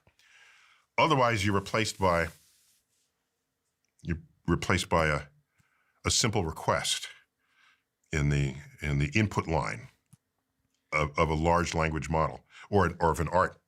I was just wondering then, if I watch Cosmos in 30, 40 years' time, let's say 100 years' time, I was wondering if this is the moment where humans and computers in the story of humanity become one and intertwine. If you think about things like Neuralink, which Elon's working on to make, when he first made that company, all of the narrative that he put out there was about us being able to interface with AI. So we'd need like a brain chip computer interface. By the way, if you want to look more into this, you want to look at Ray Kurzweil, Kurzveil. And he wrote a book, I don't know what the whole title is, but it has the word, it's the singularity, something, something, something. And a lot of people misconstrue the singularity as when AI becomes sentient, but Ray Kurzweil calls it the moment that we become one with computers. And there's also an inflection point where AI and technology is evolving so fast we don't even perceive it. It's just everything's just happening around us, but yet we're connected to it. Like the brain electronic it's in our brain. we're at one with the technology. All right. Like what Elon Musk is trying to do with his neural net or neural connect. All right. Get back to it. More recently, it's been about people that are paraplegic and disabled and helping blind people see. But I think that's a socially acceptable way to advance the technology. Mm-hmm. But in his early work, he said, superintelligence is going to arrive and we're going to need a way to basically keep up, where we have better sort of latency with the technology. And I'm wondering if that's like what we're seeing now. It'll happen so fast. Superintelligence, if that happens, then it becomes our overlord and we become its pet. Okay. I love how he laughs about that. Now, that sounds pretty scary, but don't we treat our pets better than we treat other humans in the world? Yeah, there's a lot of animal abuse. The pet is kept warm and fed and happy. And would you do that for a homeless person in the street? A person of your own species? Probably not. So if we're the pet for the superintelligence, what about the chicken? How bad could it be? We used to have chickens when we were younger, and I watched my Nigerian mother chase that chicken around the garden, grab it, pull its head off, and cook it. Wow, okay. Yeah. Oh, you worried that it's going to do that for us? Yeah. We're going to run around. Not all my pets made it. And snap. You won't need your head with AI. AI will replace your head. Not all the pets survive. Yeah, it depends on whether it needs us to be alive or dead. We have to be relevant to it in some way. Maybe we'll be court jesters, which will be entertainment. Until then, I don't know that this is some special moment. I do a lot of reading of history, and throughout history, most occasions, especially in the era of the Industrial Revolution, people think they're living in a special moment. And so I'm not going to be that guy who says today is special, because everyone has thought they were in a special moment. And what do you Special K think is the probability of me getting to another planet in my lifetime? Zero. Zero. Really? Yeah. You want to know why? Yes. You know, if you think about it, I think last I heard, I think only 50% of everything we've chucked at Mars has actually made it. I mean, ask ChatGPT, because we actually do not have a very good track record getting to Mars. Hold on here. Where's my fresh chat here? You don't want to see all that gobbledygook I went through. Yeah, here we go. What is the current success rate of sending things to Mars, whether in orbit or landing on the surface? So we had the rover, and we had satellites, and a lot of rovers crashed and burned on the surface. Ooh, that's not good. That's not good. Talk about a one-way trip with a bang. Oh, damn. In the history of Mars exploration, counting all orbiters, flybys, landers, and rovers sent by various nations, the overall success rate has historically been around 40 to 60%. Damn, that's not good.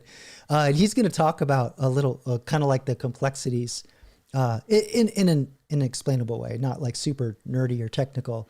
But let's see, roughly half of all spacecraft sent to Mars have succeeded in completing their mission objectives. So it's about the same. Let's see here. I don't know if they'll talk about it, but I know one of the reasons for a crash was that NASA is kind of more of an international collaboration now to get up to space. And my understanding is one of the early rovers, the reason why it crashed is because one team was doing everything in metric and the American team was doing everything in English. So, ba-boom! It didn't quite make it. But all right, let's get back to it. This is cool. Please? Yeah, it's just zero. I thought SpaceX going to go to Mars. I have an unorthodox view on this, so you don't have to believe me.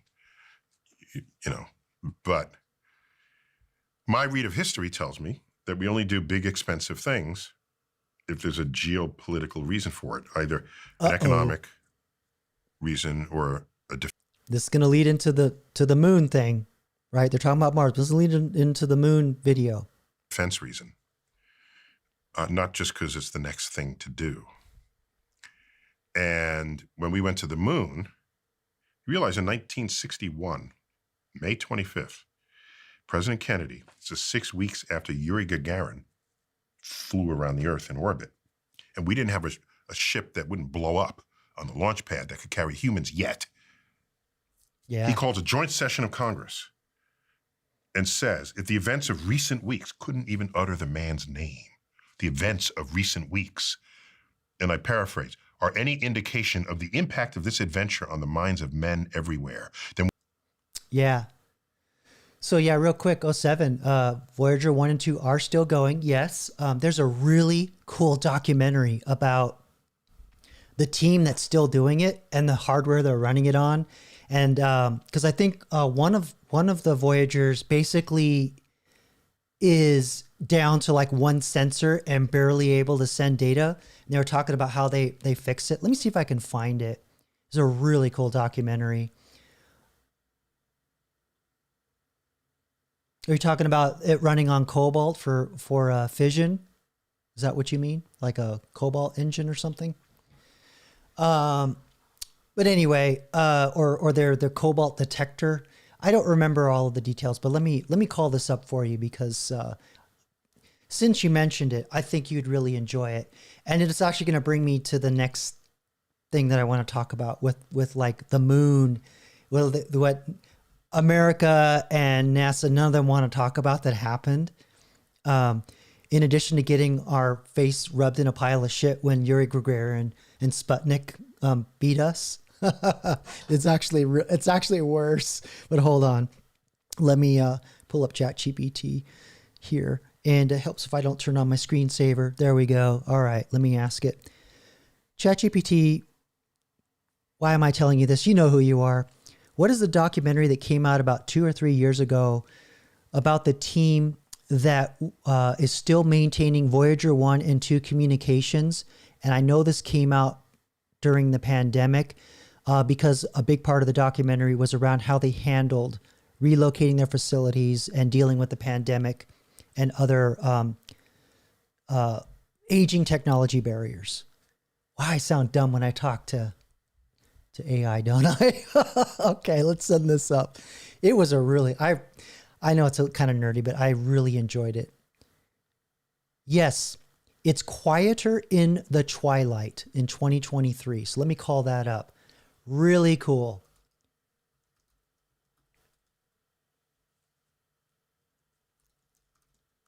I don't know where you can get it, but yes, this is it. It's quieter in the twilight. And they had to move all their computers during COVID, and they had to like set up emulators to emulate like really old shitty PCs, among all kinds of other things.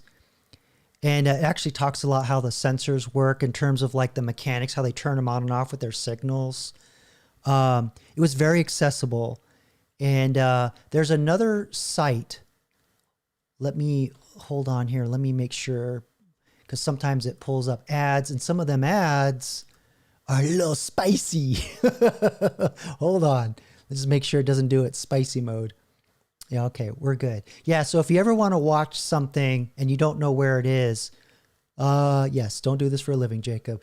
Go to justwatch.com and type in what you want to watch. It'll tell you where it's streaming, if you can buy it, rent it, all that stuff. Ooh, it's on YouTube. Awesome. Cool. Well, all the better. Oh, Cobalt, the programming language. Yes. Okay. Yeah. I had the pleasure of working with Fortran and suddenly had the project switch over to Cobalt on me when I was in college. That sucked. Not fun languages. They were very terrible languages to work with. But very, very good at math. Very good at math, especially Fortran. Okay. So while we were trying to get to the moon, I think it's another documentary that I want to talk about. It was the moment in American space race history when we finally got a rocket up off the launch pad, and I think we did our first spacewalk. Russia had done something else that if it got out in the public, it would have absolutely crushed American ego. And let me pull this up real quick. It's a really cool documentary too. Yeah, here it is. And this documentary came out in 2007. It's called Tank on the Moon. Here we go. There you can see it. Tank on the Moon. And yeah, a lot of people don't know that Russia actually had rovers on the moon. They had rovers on the moon. Took them like 10 minutes to like turn a wheel and move it. But yeah, while we were trying to get people up in space, they were like, fuck that. We're just get a rover on the moon. And if you look at this rover, it looks really familiar. If you look at the wheels, let me see if I can get this thing on the bottom to disappear. But anyway, I can't. But this rover looks pretty familiar, doesn't it? I don't recall. Oh, so I don't remember which missions it was. Weren't alive back then. But I can tell you this, that same design ended up becoming, this is actually where the Stanley Kubrick rumors come from. It's actually this. That design was absorbed by NASA. NASA and Russia finally got together and they designed the current rover that's on Mars. They solved, in the 70s, going into the 80s on their whole rover program. They solved remote control. They solved how the wheels can work on like really silty soil, but yet hit rocks. They solved most of those problems in the 70s.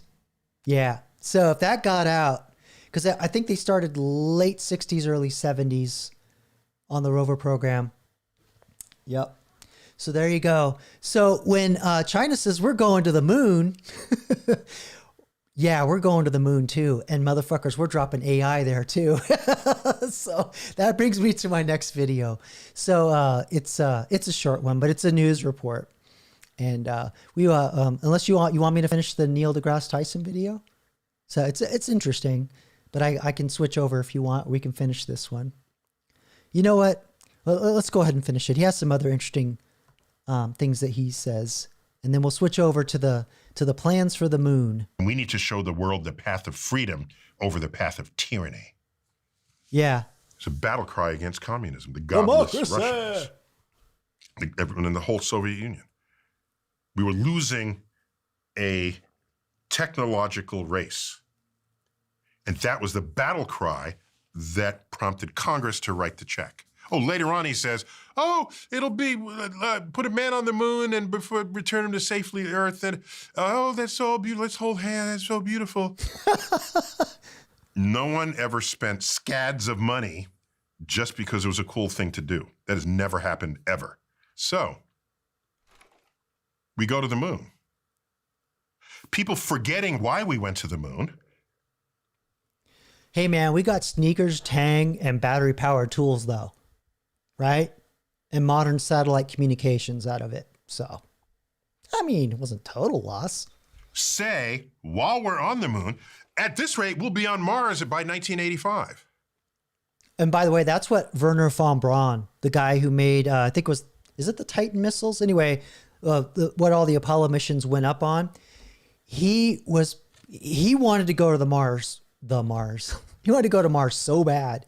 And he had some other designs that he was trying to push on NASA. And they're like, no. Yeah, we got to go. That's another reason why we went to the moon. It's like, fuck the Russians. We're going to beat them to the moon. And von Braun, who was part of Operation Paperclip, the Nazis, he got brought over, and we got all his rocket technology, made our jets, got some cool other things, some boom booms out of it. And yeah, so it was all like deGrasse Tyson saying, it was always about beating tyranny and all that other stuff. That'll be the next ambitious goal we'll take on. No. Because we didn't just go to the moon because that was the next thing to do. We went to the moon to beat the Russians. And when we got to the moon and we looked over our shoulder and the Russians weren't there, we canceled the Apollo program. So true. That is so true. But they didn't see the rover. They didn't see the rover. No, they just didn't want to show it. We haven't been back to the moon in 53 years. We mapped the shit out of it. Apollo 18 was ready to fly. It's now in captivity in Huntsville, Alabama, in a museum. Beautiful machine. On its side. It's fascinating to walk the full length of it. All rocket flight ready parts. It never flew. We ended at Apollo 17. No, we didn't go to Mars because we didn't have geopolitical reasons to do so, neither economic nor for defense reasons. Historically, people explore. Plus, we just can't hit the damn thing. We keep missing. Plus, there's radiation problems, long-term zero gravity, health issues. It's not a safe trip. I think if we're going to do it, it's going to be a one-way trip. Did expensive things for the glory of God and royalty. Very expensive. The pyramids. Excelsior. The honor of royalty. Okay? The church building, cathedral building. All of these activities were in the glory of power, deity, and royalty. None of that happens today. We're past that. That's true. The power of kings and gods. That doesn't happen. Nobody dislodges major resources, capital resources of a nation in the interest of a god or a king anymore. Okay? It's secular. And secular means it's money or it's war because you feel threatened. Okay. So, he's not wrong. You know, we're going back to the moon now. Yeah. Project Artemis. Did you ever think to stop and ask why? Why didn't we stay on the moon in 1972? Why didn't we go back in 1980 or 1990, 2000, 2010? Oh, all of a sudden, let's go back to the moon. Wouldn't that be cool? Do you know when Artemis began? In the late teens? Right about when China says we're going to put taikonauts on the moon. Uh-oh. Taikonauts? No, yeah, Chinese astronaut. Taikonaut. All right? That's when we said, let's go back to the moon. What a good idea. Let's do that. Really? Because it's just a good idea? Because we're a little bit spooked. Yeah, nothing changes. Like you're saying, Batty, nothing changes. It's just different communists. I don't know. Let's look it up because I think the Artemis or I think they're called Titan something. They're based on von Braun's Mars layout. Let me see if I can find those.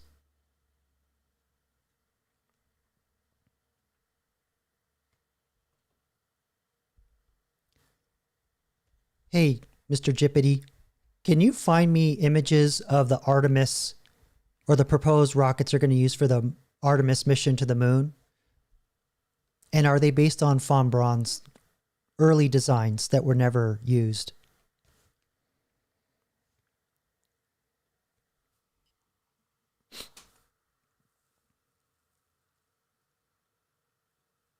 Yeah, I haven't heard that one. Batty, didn't Chinese grow potatoes on the moon and India landed a cartoon somewhere? I don't know. I mean, there's still like crap they left on the moon from the Apollo mission, Apollo 11. So.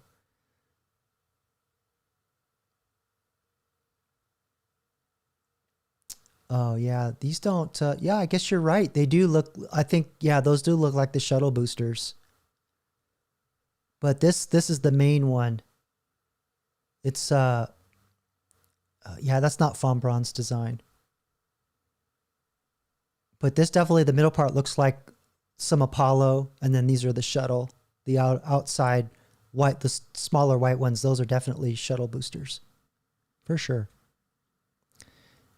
Let's see, and then I guess this is the lunar lander. I don't know how many stages this thing has, but wow. Oh, I don't know. We're getting a weird browser thing. Let's see. That said, there's heritage and design philosophy lineage. Von Braun did lead Saturn V, Apollo's moon rocket, which is the historical ancestor of the heavy lift rocket and crew vehicle. But the specific unused concepts, the big what-if moon rockets from that era, aren't what Artemis is literally built today. Artemis is its own stack with different constraints, contractors, materials, and well, no shit. Different contractors. Thanks for that hallucination. I appreciate that. Telling me I'm dumb. Okay. Let's see. All right. Well, yeah. So I think you're right, 07. You're using the shuttle boosters. This is what it looks like. Okay, so let's go back. Finish this by out. A friendly foe around the world might get the glory of that exercise. And once again, it's a godless country. Okay? Communism is godless by design, by construct. So here we are going back to the moon. All right. What motivation do we have to go to Mars? Are there oil wells there? Is there, diamond mines? We're not going to Mars. We're just not. Unless China says they want to put military bases on Mars. We're going to be on Mars in 10 months. About the same time fusion's going to happen. Okay, so Batty, I asked AI about your questions. Did China grow potatoes on the moon? No, and especially not potatoes. All right, let's see what happened here. China flew a sealed biosphere experiment in 2019. It carried cotton, rapeseed, I think it means grapeseed, potato seeds, yeast, and fruit fly eggs, Only cotton sprouted briefly. The plants died within days when lunar night hit and temperatures dropped to about minus 170 degrees Celsius. Jeez. Well, 0 is freezing, so damn. Let's see. Nothing was grown on the moon in soil, sunlight, or open. Thanks, ChatGPT. I think I got that one. All right. So did India land a craft? No. No, I want to know if India landed a cartoon or left a meme on the moon. Good Lord. Oh boy. It's laughing at me. That's funny. No, India did not land a cartoon or leave a meme on the moon. I don't know what to call it, but if you have a better idea. Yeah, the Martin Weir movie where the astronaut he scienced the shit out of it. Actually, I'm looking forward to the Hail Mary movie that's coming out. That one looks like it's going to be fun. Let's see. All right. So let's see where this like cartoon meme thing came from. No, India did not land a cartoon or leave a meme on the moon. What did happen is that India landed a real spacecraft. The rover's wheel treads left patterned tracks, and photos of those tracks immediately became memes online. People started joking that India had, quote, left a QR code, quote, stamped the moon, or, quote, posted the first lunar meme. So I guess kind of like they wrote their name in the snow with piss, I guess. I don't know. Or it was like some guy like, I don't know where I go. You go left. No, you go left. It's like, your left or my left? That's probably what happened. Sorry for my Indian viewers. I can't do the accent, but you know what I mean. Okay, let's move on. Months to design, build, and fund the thing, and 9 months to get to Mars. A geopolitical force operating. Oh, and by the way, NASA doesn't have a rocket that'll get us to Mars. They think they do, but they don't really have one yet. Time to do that. They say, well, does anybody have a rocket? Elon says, I have a rocket. So if Elon rocket goes to Mars, it's not because he sends it there. It's because taxpayers sent it there. By the way, he could go there on a vanity project, but there's no business case. He could fly to Mars.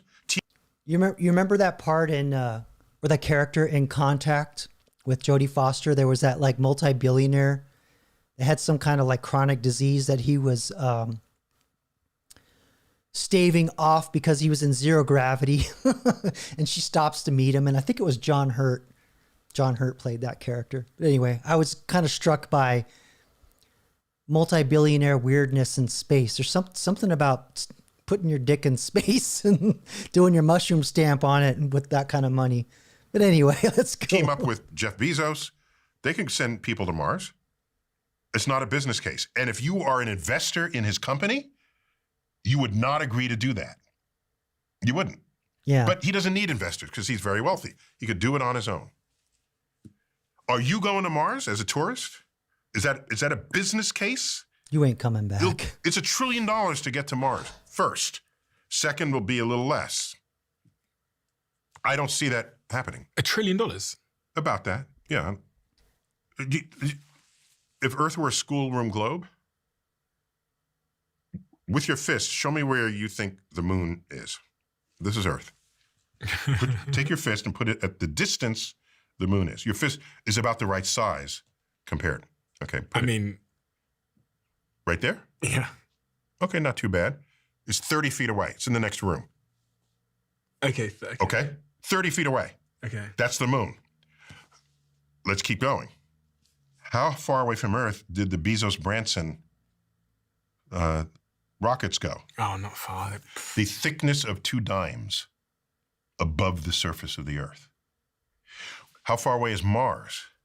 It's a mile away. From here? Yes, from this Earth. It's a mile away. It's in Central Park. The moon, 30 feet away. Mars, a mile away. Yeah, it's $1 trillion to Mars. Yes. How long? 9 months. And you have to wait till the planets are configured so that when you travel, you arrive where Mars will be when you get there. And that's a minimum. Think about that. That's why you got to know math, kids. You got to predict where the planet's going to be in 9 months. Wow. English versus metric. That's all I'm saying. Minimum energy orbit. If you had filling stations along the way, you can just fill up with fuel and get there as fast as you want. But minimum energy orbit takes about 9 months. And then to come back, you have to wait till it's configured again a few years later. So a round trip to Mars is 3 to 5 years, easily. So did you catch that? Like, you can't even come back when you want to. You have to wait for those things to align. But not only that, I forgot what they call it. It's not like a paradox, but it's a problem with rockets. Is like the more heavy you make the rocket, the more fuel you got to put in. But the more fuel you put in it, the heavier you make it. So, you can only make the thing so big. So how are you going to get back from Mars? You can't take all the fuel with you. That's going to bring you back from Mars, right? You're going to have to get it from there and put it in build a rocket, or maybe somehow get your rocket all back together, because they got stages and all that. It's not like it lands in one piece, not like in the 1950s sci-fi shows, Martian Chronicles and shit like that. So that's why they get really excited when they find water on celestial bodies, because that means they can make rocket fuel and also, have some tea and cook food and survive and do agriculture. Water is everything. So it's not just for humans, it's for the rocket fuel. All right, let's continue on. There's not an economic case. I'm not saying we don't know how to get to Mars. We have a SUV-sized rover there now, all right? Yeah. Discovering potential life from 1 billion years ago. It's not like we don't know how to get to Mars. This is not a technological statement I'm making. I'm talking about a practical statement. So, no. My read of history tells me no. I thought you were going to also add to that even if Elon wanted to do it as a vanity project because he makes all this money and manages to use Starlink as a way to fund it, whatever, that the problem is Elon's going to die. He's going to die in the next couple of decades, which means the vanity element that comes from his childhood situation where he wanted to get out there and explore the stars because he read that book has got 30 years, 40, 50 years left on it. Well, that would make him want to hurry, wouldn't it? Yeah. That's why he wants to do that Neuralink. He's going to copy his brain and put it in a Tesla robot body and sling that shit over there. And if they miss, you just do it again and again and again. Because, 50% success rate. Just flip your coin and keep going until you get there. Yeah, and plus he said, I don't want to die on Earth. I want to die on Mars. Mm-hmm. Yeah, he did say that. I'm paraphrasing, but that's Forgot the about idea. that. So that's a goal. Sure. But don't tell me it's a business case. I can see a tourist case going into orbit and even possibly visiting the moon. It's 3 days there, 3 days back. That's a week's vacation that you would take. And I would save Pan Am flight. 5 years, 10 years of vacation money, if that was the amount that it would take to go to the moon for 1 week. Item for me. If you love the driver's seat. So there you go. There you go. Multi-billion-dollar hobbies. Gotta have them. All right, so let's take a look at this report on. It's not just going to the moon, but Elon Musk he has a plan. Speaking of Elon, he has a plan to put data centers not only in orbit around the Earth, but apparently in orbit around the moon. And I think also something in the surface. So let's check this out. This sounds nutballs if you ask me, but I guess you're going to need AI to do, your computing, but to specifically go to the moon for data centers seems a bit much, but let's check this out. Whoops, hold on. I'm having some mute issues. Welcome back. The incredible demand for American data centers, not just for land, but for outer space as well. SpaceX CEO Elon Musk and Jeff Bezos among the many entrepreneurs looking to expand AI data centers into orbit. Fox Business's Madison Allworth is live from Cape Canaveral this morning in Florida, the Space Coast, with the very latest. Madison. Good morning, Maria. We're here at Sidus Space, where they build the infrastructure for space, like the Lizzie satellite, which they're working on behind me. And this fall, Lizzie 4 and 5 will be sent into space on a SpaceX rocket. On it will be a data center from Lone Star Data Holdings. The founder agrees with the likes of Elon Musk, who argues that space is the perfect environment for data centers. Yeah, that looked like a really small data center, but okay. Let's continue. It's unique. It has its own physical properties, power, cooling, good legal stuff. But more importantly, down here on the ground, where we create the data, is also where we have the storms, the hurricanes, the wars, the hacking, the cyber ransoms, all of the problems with networks. Okay, that's... how do I connect this dot here? I think what he's trying to say without saying it is we have a military contract and our particular client is worried about cyber attacks and other malevolent AIs attacking our networks and destroying our AI. So we just want to put them up there. I think that's what this is about, honestly. Okay, let's continue on. And this allows us to do a backup off planet, but in country. The Florida-based startup recently sent a data center to the moon on a test mission, successfully transmitting video, documents, and AI analytics back to Earth during the flight. Their goal? Data centers orbiting the moon by 2028 and on the moon by the early 2030s. Crazy. Yeah, I mean, I don't know. This all kind of sounds, how do I put it? It's kind of fluff because when you send stuff out to celestial bodies, there's already like a lot of like analytics and software going on. So all you're doing is just putting an AI layer on it. I mean, this doesn't really sound like anything different, honestly.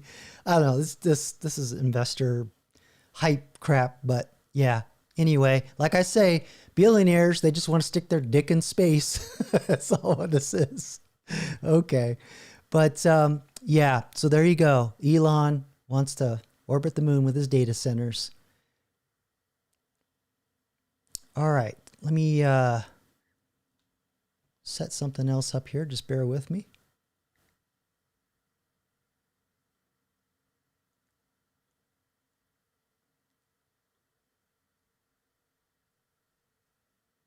Yeah. Space 1999. That was a cool show. I love that one.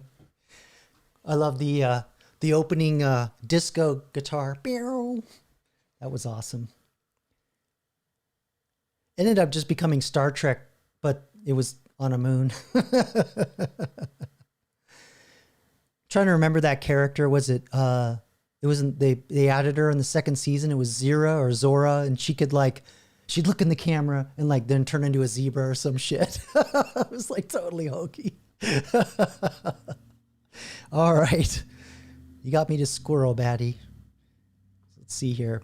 So kind of like this whole thing with putting data center. Oh, Myra. Yeah, Myra. Okay, you got me. Thanks for the emphasis.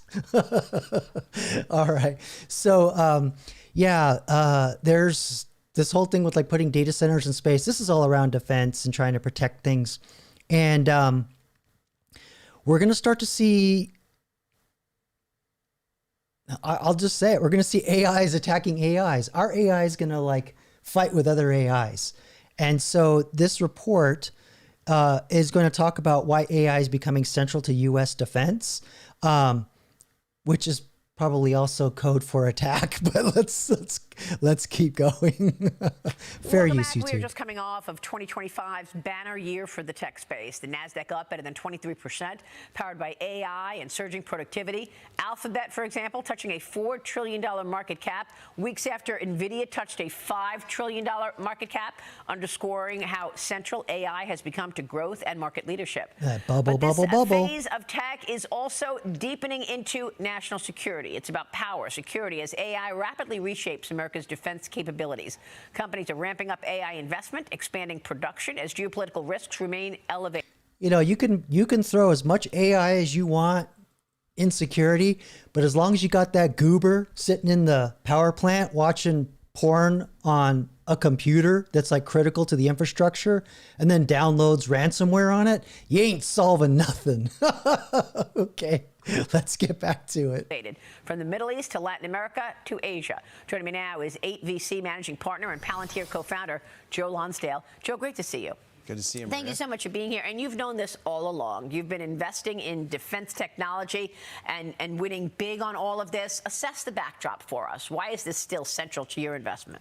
Well, you know, there's a lot of new possibilities thanks to AI. And if there's new possibilities in defense, if our enemies can do them and we don't, that's a big problem. So it's really changing very quickly. And, you know, we have a because China.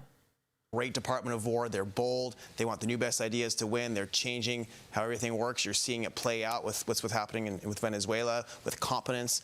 And, you know, it's going to be important all around the world to stop the bad guys. But specifically on AI, how does AI momentum become so critical to defense? Well, you know, it changes what's possible with autonomy, right? And so all of a sudden, the best way... I think you know what word he wants to say that he can't say. 07. Because of another CEO. Just type it in. I know you know the word or the two words for Palantir and autonomy. Way to fight a battle. In many cases, it might be to have swarms in the air, swarms in the ground, swarms in the water. You have awareness in the battlefield. You have things you could do you just couldn't do before with thousands of these things. And advanced manufacturing becomes very important. You need a lot more stuff to put out there. You need to make it smart. We love defense tech. I am a huge proponent of national security and ensuring that we've got what we need. What did you make of President Trump's idea to have a defense budget of $1.5 trillion in 2027? I am a huge fan of President Trump and what he's doing. And that's because he has a company that gets the check. And by the way, those words were kill chain. And standing up to Venezuela and hopefully Iran and Cuba and others. You know, I think a lot of our defense that we spend money on right now is wasted, and a lot of it is really, really important. And so I probably personally would cut the waste before I would raise it that much, but I love that he wants America to be strong. So you want a surgical look at where that money is going to be spent? You know, a lot of defense is critical and scares our adversaries. A lot of parts of defense are more like jobs programs. We should cut the jobs programs, put the money into scaring our adversaries. Okay. That's my take. That's fair. Well, look, you're investing, what, about $12 million? That's a small investment for you. $12 million in Nigerian drone startup Terra Industries. This company is focused on drones and autonomous systems to protect critical infrastructure like power and mining assets. Tell us about this company. What did you see in Terra Industries that made this the right bet for you? How big of an opportunity is this? Yeah, you know, Maria, I'm an optimist in that I think we're going to take down the communists in Latin America. Hold on before he goes rah, rah, America. I don't know if I like a company that's literally named Earth around all this technology. Seems kind of weird, but fair use, YouTube. I think there's a good chance we make Middle East work a lot better if we confront the Iranian mullahs. I'm really hoping we do that more strongly. I think Africa in our lifetimes will be the place where we have to confront bad guys. There's going to be Islamist terrorists there for as long as we're alive. You know, they're going around slaughtering Christians. The adversaries are going around taking over resources. All right, let's... I know all that. I just want the information. Thank you. I don't need the presentation for the investment. It's interesting because if you're going to spend a lot of money helping a company scale, I think the taxpayer should get some money back. I don't want government being voting shareholder. I don't think government should be making decisions for businesses. But if we're going to give a bunch of money to help... Look at that. Look at that and tell me you don't see a UFO, right? From the right angle, that shit looks like a UFO. That explains a lot of sightings around Area 51 in a certain period of time. But if we're going to give a bunch of money to help something scale, I think we should exit at some point. It should be well defined. But why not get some money back for the taxpayer? I think it's very clever what they're doing. I think that's why I think there's some people who are not sure about President Trump saying you're not going to pay dividends, you're not going to do buybacks unless you start ramping up the production and get our supply chains of these important products here. Yeah, you know, it's interesting. I prefer not to reach into that part of the business. Exactly. That's what I thought, because you're an investor. But I understand where he's coming from. I'm very frustrated with these legacy companies. By the way, I build companies in lots of areas. All right, enough kissing your own ass. Let's see here. They show any other. I want to see gadgets. All right. I guess not. I didn't realize this was going to be an ad for his ticker numbers. My bad. Sorry, everybody. All right. I've got one last thing that I want to talk about AI, and then we're going to do some nostalgia, which I think you're going to like the nostalgia one. Okay, so I've been talking a lot about over the year job or AI displacement versus literally losing a job to AI, those kinds of things, entry-level jobs going away, and now we're starting to see AI kind of creep into the mid-level. So that now they're getting to the people that are just sitting there collecting a paycheck and not really learning how to use the tools. And that's kind of where things are going. So this CNBC report is talking about AI disruption of entry-level roles is now climbing the corporate ladder. Because I talked about the squishing, the sandwich. So you have the CEO white-collar jobs, or CEO C-suite jobs, managerial jobs at the top, the mid-level where everybody does all the real work, the meat, and then the entry-level jobs. So AI has just been shredding that bottom piece of bread, and now it's kind of getting into the meat a little bit. It's going to get to the top eventually, but that's all going to be through new companies forming after the bubble bursts. This is kind of my feeling on it. But let's watch this report and see what they say about AI climbing the corporate ladder. Alphabet, Amazon, Meta, and Microsoft are all slashing middle management, part of a broader shift in how tech operates in the AI era. Mackenzie Sagalos joins us now with more. Fair use YouTube, by the way. I'm transforming this work with my commentary. Mackenzie, this is so interesting just in terms of organizational structure for these tech companies and kind of what makes them more nimble in this AI race. Hey, good morning, Leslie. So building on your reporting on this exact topic earlier in the week, I spoke to the team at Stanford that's tracking real-time payroll data from ADP, and they found that the jobs most exposed to AI, like coding and accounting, have seen a 13% drop in employment for workers under 25. Damn. So in my field, that's like all the junior developers. The people that come in the door and start to work their way up and ply their trade. Losing that bottom rung, they say, is a warning sign of disruption that's moving up the ladder. And we're already seeing that show up in big tech. CNBC's Jen Elias learned that Alphabet cut 35% of its small team managers in the past year, a shift that's echoed at Amazon, Meta, and Microsoft. Mark Zuckerberg has long pushed to cut bloat, and at Amazon, Andy Jassy said the corporate workforce will shrink as generative AI tools take hold. He also told employees there were too many pre-meetings for the pre-meetings and ordered a 15% boost in the ratio of... So everybody was just like doing all this subterfuge to make it look like they were actually working. This is what this is. This is just trimming, like I said earlier, the people that really aren't, there's no results. They're not really producing anything. And a lot of these companies are saying, if we get people that really know how to use these tools, let alone, never mind literally replacing employees with agents for like customer support and other things. But this is like, we need to get the people in there that know how to use this shit, right? And actually get work done. That's what this is. Yeah, Milton. My red stapler.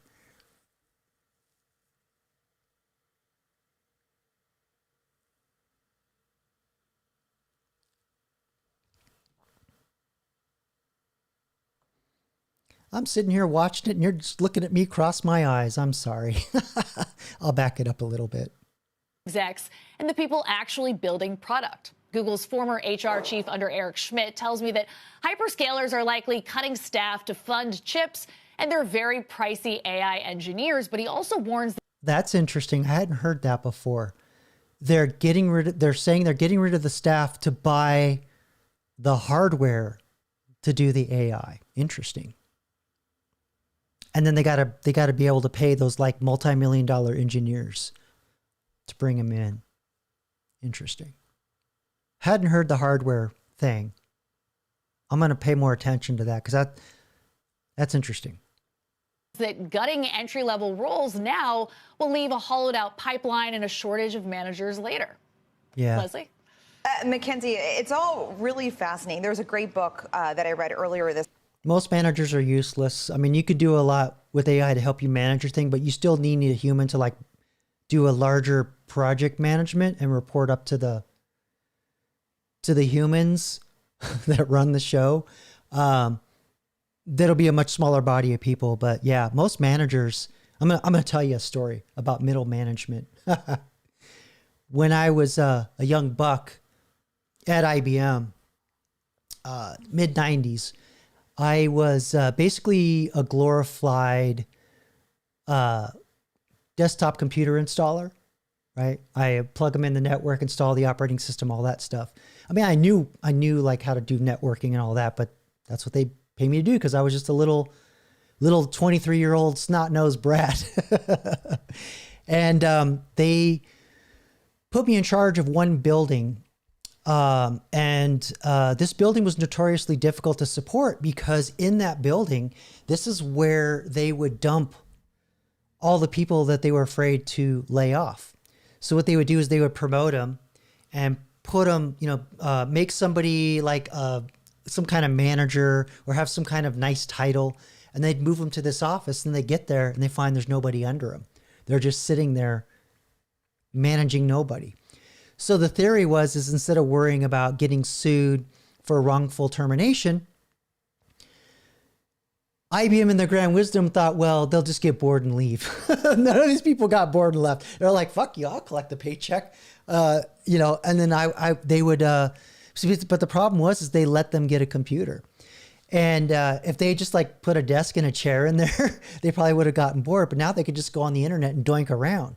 But you got to remember, this is in the period of time where the internet was very brand new. It was just barely working on the IBM network. Like they had literally just, with months prior to when I got this position, attached the internet to the work network. So they had no idea that people are going to go on there and shop, jerk off to porn, read the news, whatever. So it's like sending a kid to their room with all the candy and video games that they could ever possibly want.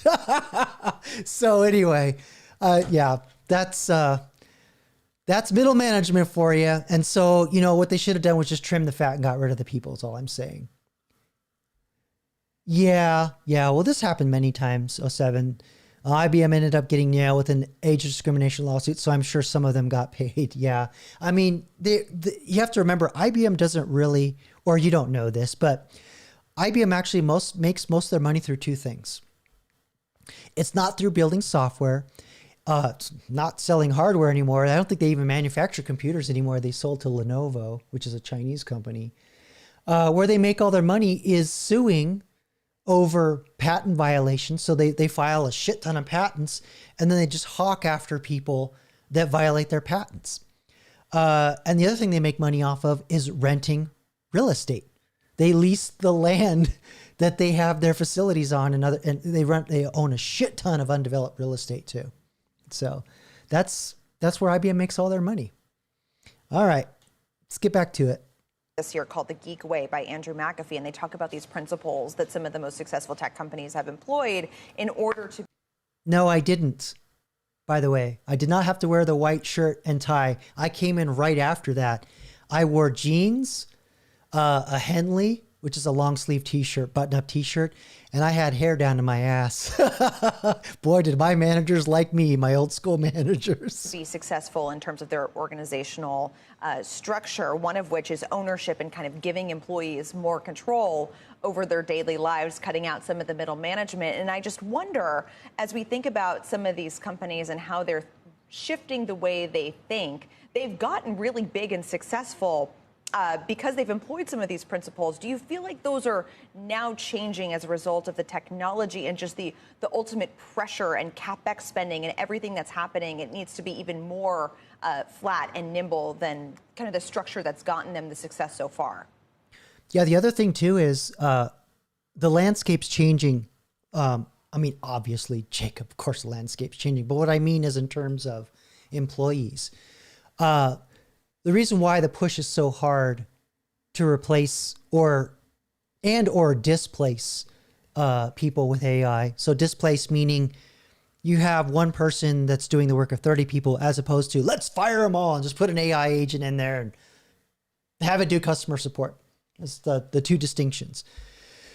But the big thing is employees are liability. They're walking liabilities, right?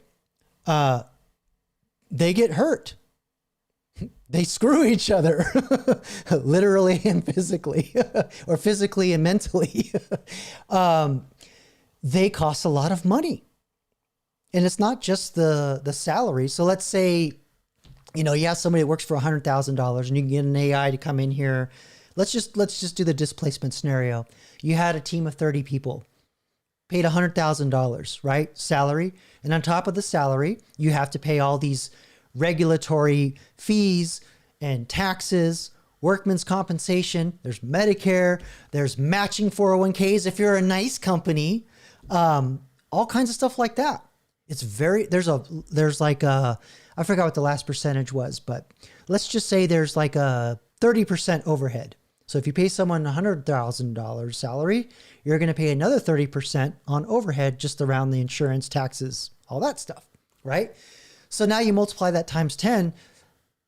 That's a lot of money. If you just have to pay one person, even if you give them like $200,000 with that 30% overhead, you're ahead of the game.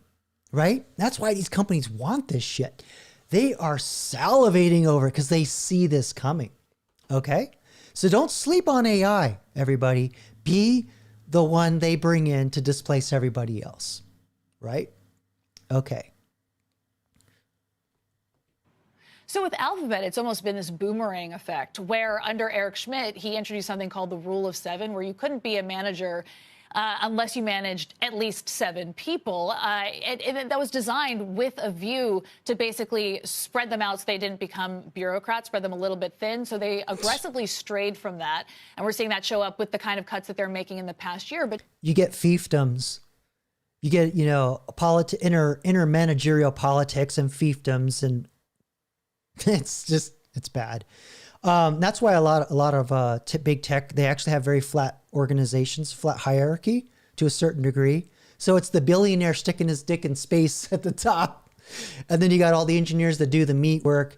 And then you're going to have your middle manager that kind of is the go-between. And they, do all this subterfuge to like, we're going to have a meeting about the meeting so we can decide when to meet. All that shit, right? The bigger the corporation, the more that's going to happen. But to your larger question, is it a shift in technology that's behind this rethinking of the org chart? And it really is a combination of factors. I mean, this began in 2023 during Mark Zuckerberg's year of really returning to efficiency, something that Wall Street has rewarded the stock for after a punishing stretch. And that was about expediting the decision-making process, really looking to compress that layer that separates the top executives who are making decisions from people who are actually building the tech. And now the executives don't know how the sausage is made. Let's just be real. They don't really know how the sausage is made unless you're a multi-billionaire sticking your dick in space. Like if you're Elon, you know how a lot of the sausage is made, but most executives, they really don't know. The people that they're hiring, spending hundreds of millions of dollars on these advanced AI engineers, they want to, to really connect them with those who are in a position to expedite product decisions in this expedited race. And so some of the decisions at Amazon, for example, looking to compress that ratio of managers to individual contributors, Morgan Stanley says that could lead to 14,000 cuts in management roles over under Andy Jassy. Yeah, I feel like. Yeah, so are you saying 07 they made you do fishbone diagrams? So I didn't know what that was. So I looked it up. This looks like some bullshit right here. Oh my God. Where are you in the chart? I'm over here. Wow. That is just way too much noise. Way too much noise. I'm sorry. I'm not laughing at you. I'm laughing at them thinking this is going to change anything.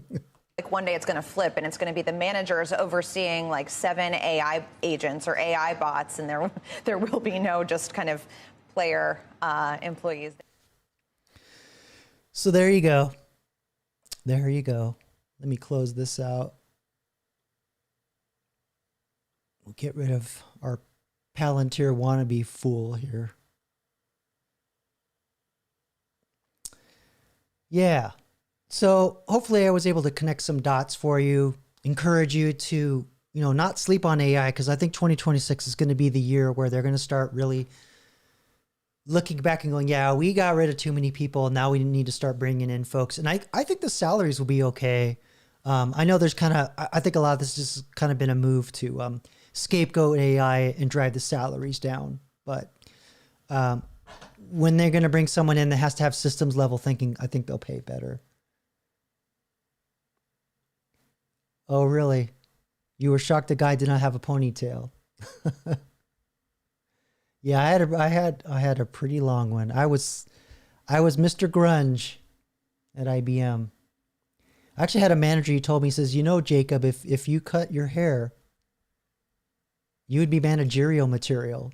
And I told him, I said, I look up to you. You've been a great mentor. All due respect, I don't know what made you think I wanted to be a manager.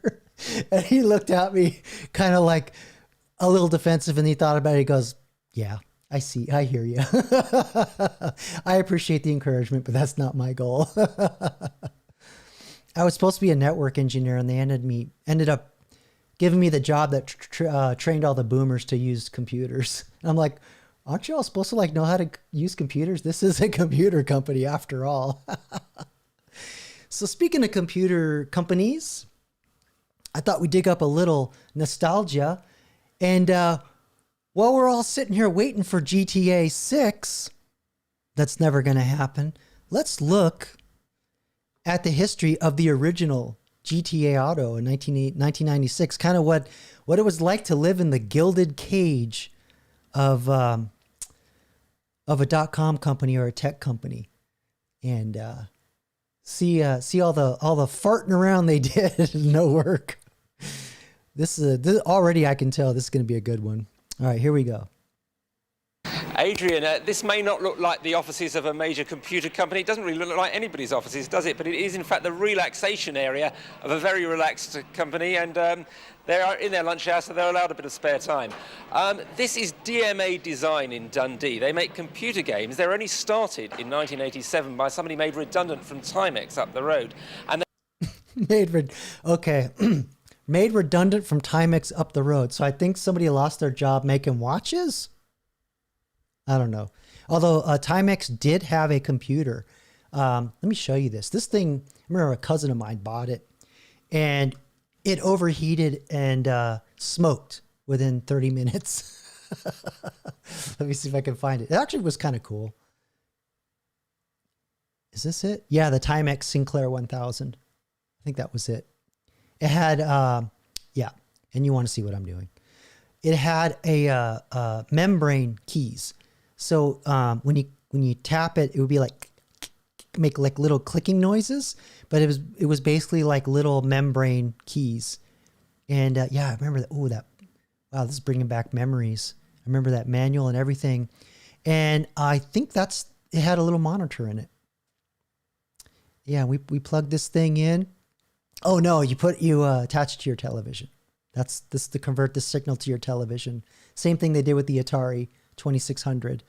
And yeah, we were trying to write a program to, I think it was like a basic program, and it started smelling like it was burning. So yeah, that was the end of that. That was Christmas done in 30 minutes. All right, so here we go. Let me get back to it. They've grown very rapidly in the last couple of years on the back of the success of a game called Lemmings. They're now working hard on a whole lot of other games. They've got over 100 people here. They're talking of opening it up in America. Let's have a look at what goes on behind these screens. Now, all the people in here are working on what DMA hopes will be its... Working? Well, hold on. Did you catch that? Watch when he walks in the room, the guy on his computer, he had solitaire on the screen. Then he looks over and switches it. I swear to God, that's what I saw. Working on what DMA hopes... Nope, okay, maybe maybe I new was... blockbuster. It's a game called Grand Theft Auto. I could have sworn I saw solitaire. I really did. So it's got to be finished by the end of June, so they're involved in some pretty hard work in here. It's all about a car chase through the streets of a fictional probably American City. Here are some of the maps they've been working on. And Dave here is one of the software designers who's been trying to put it together. Dave, just explain. Dave has been hitting his head against the wall because he's not meeting his deadlines. The point of the game. Well, it's a mission-based driving game where you're basically driving around the city, stealing cars, running over pedestrians. And pretty tame stuff then. Well, yeah, staying away from emergency services, police, and that sort of thing. I need some subtitles. Driving in traffic. You've just got out of the car. Indeed. Well, we can go and we can take any car we want. Right, you've just stolen a car, fine. What's your job then? What are you doing here? Well, I've been doing the basic car movement and also the dummy pedestrians and the object reactions. And basically it's just getting the cars to look good and run fast and having the people wandering about and making them look like a real crowd in the city streets. You're coming up against a deadline now. What's the working pattern here like? Well, when we need to, we work late. Very late sometimes. We've had a couple of all-nighters to hit the other deadlines that we've had during the game. Well, we'll let you get on with it, and we'll go on and see what else they're doing elsewhere in the plant.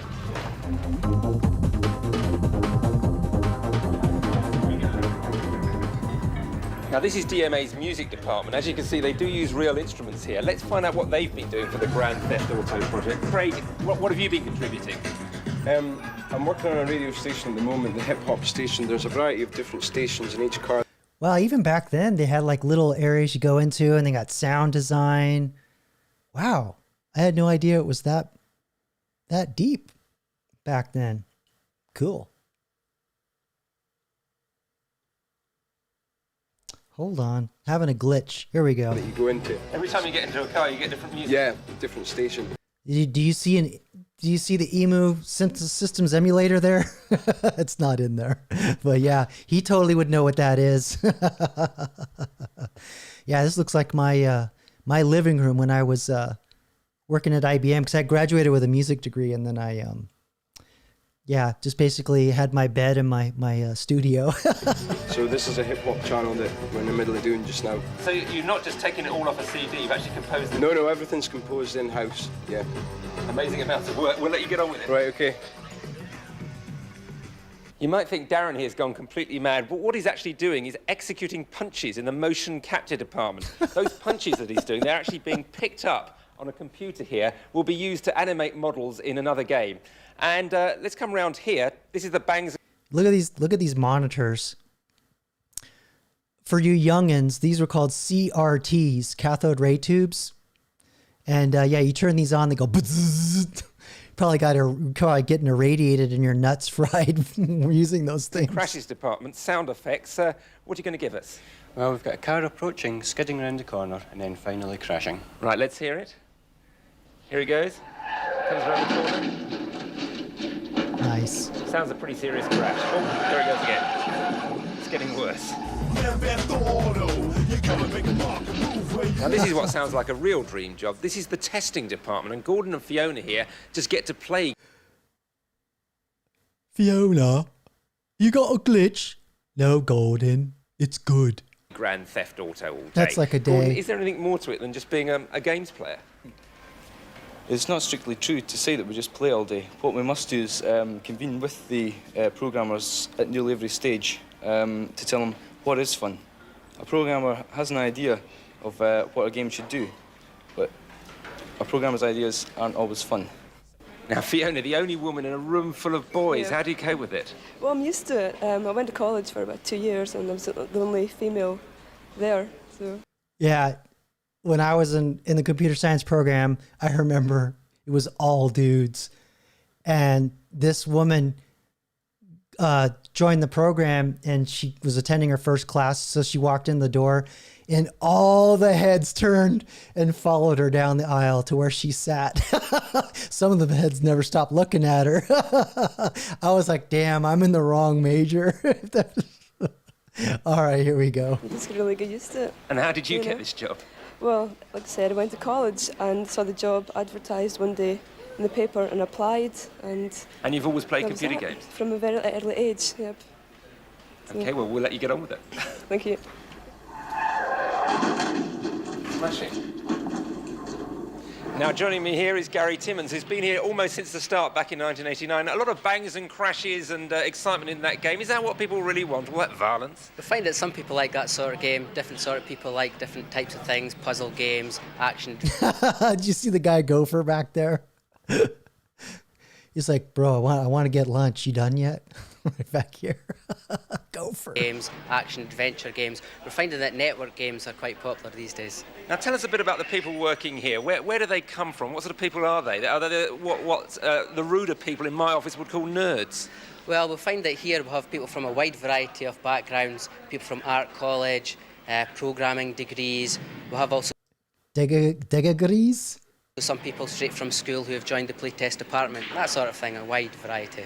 So the average age is 25, not a very formal company, it would be fair to say. That's correct. We find that we try to keep an informal structure here, not much. I don't know if you can hear in the background. They're standing in the work area, talking and working, and in the background you can hear ping pong, pool, and the video games going off. Yeah, me Lucky Charms.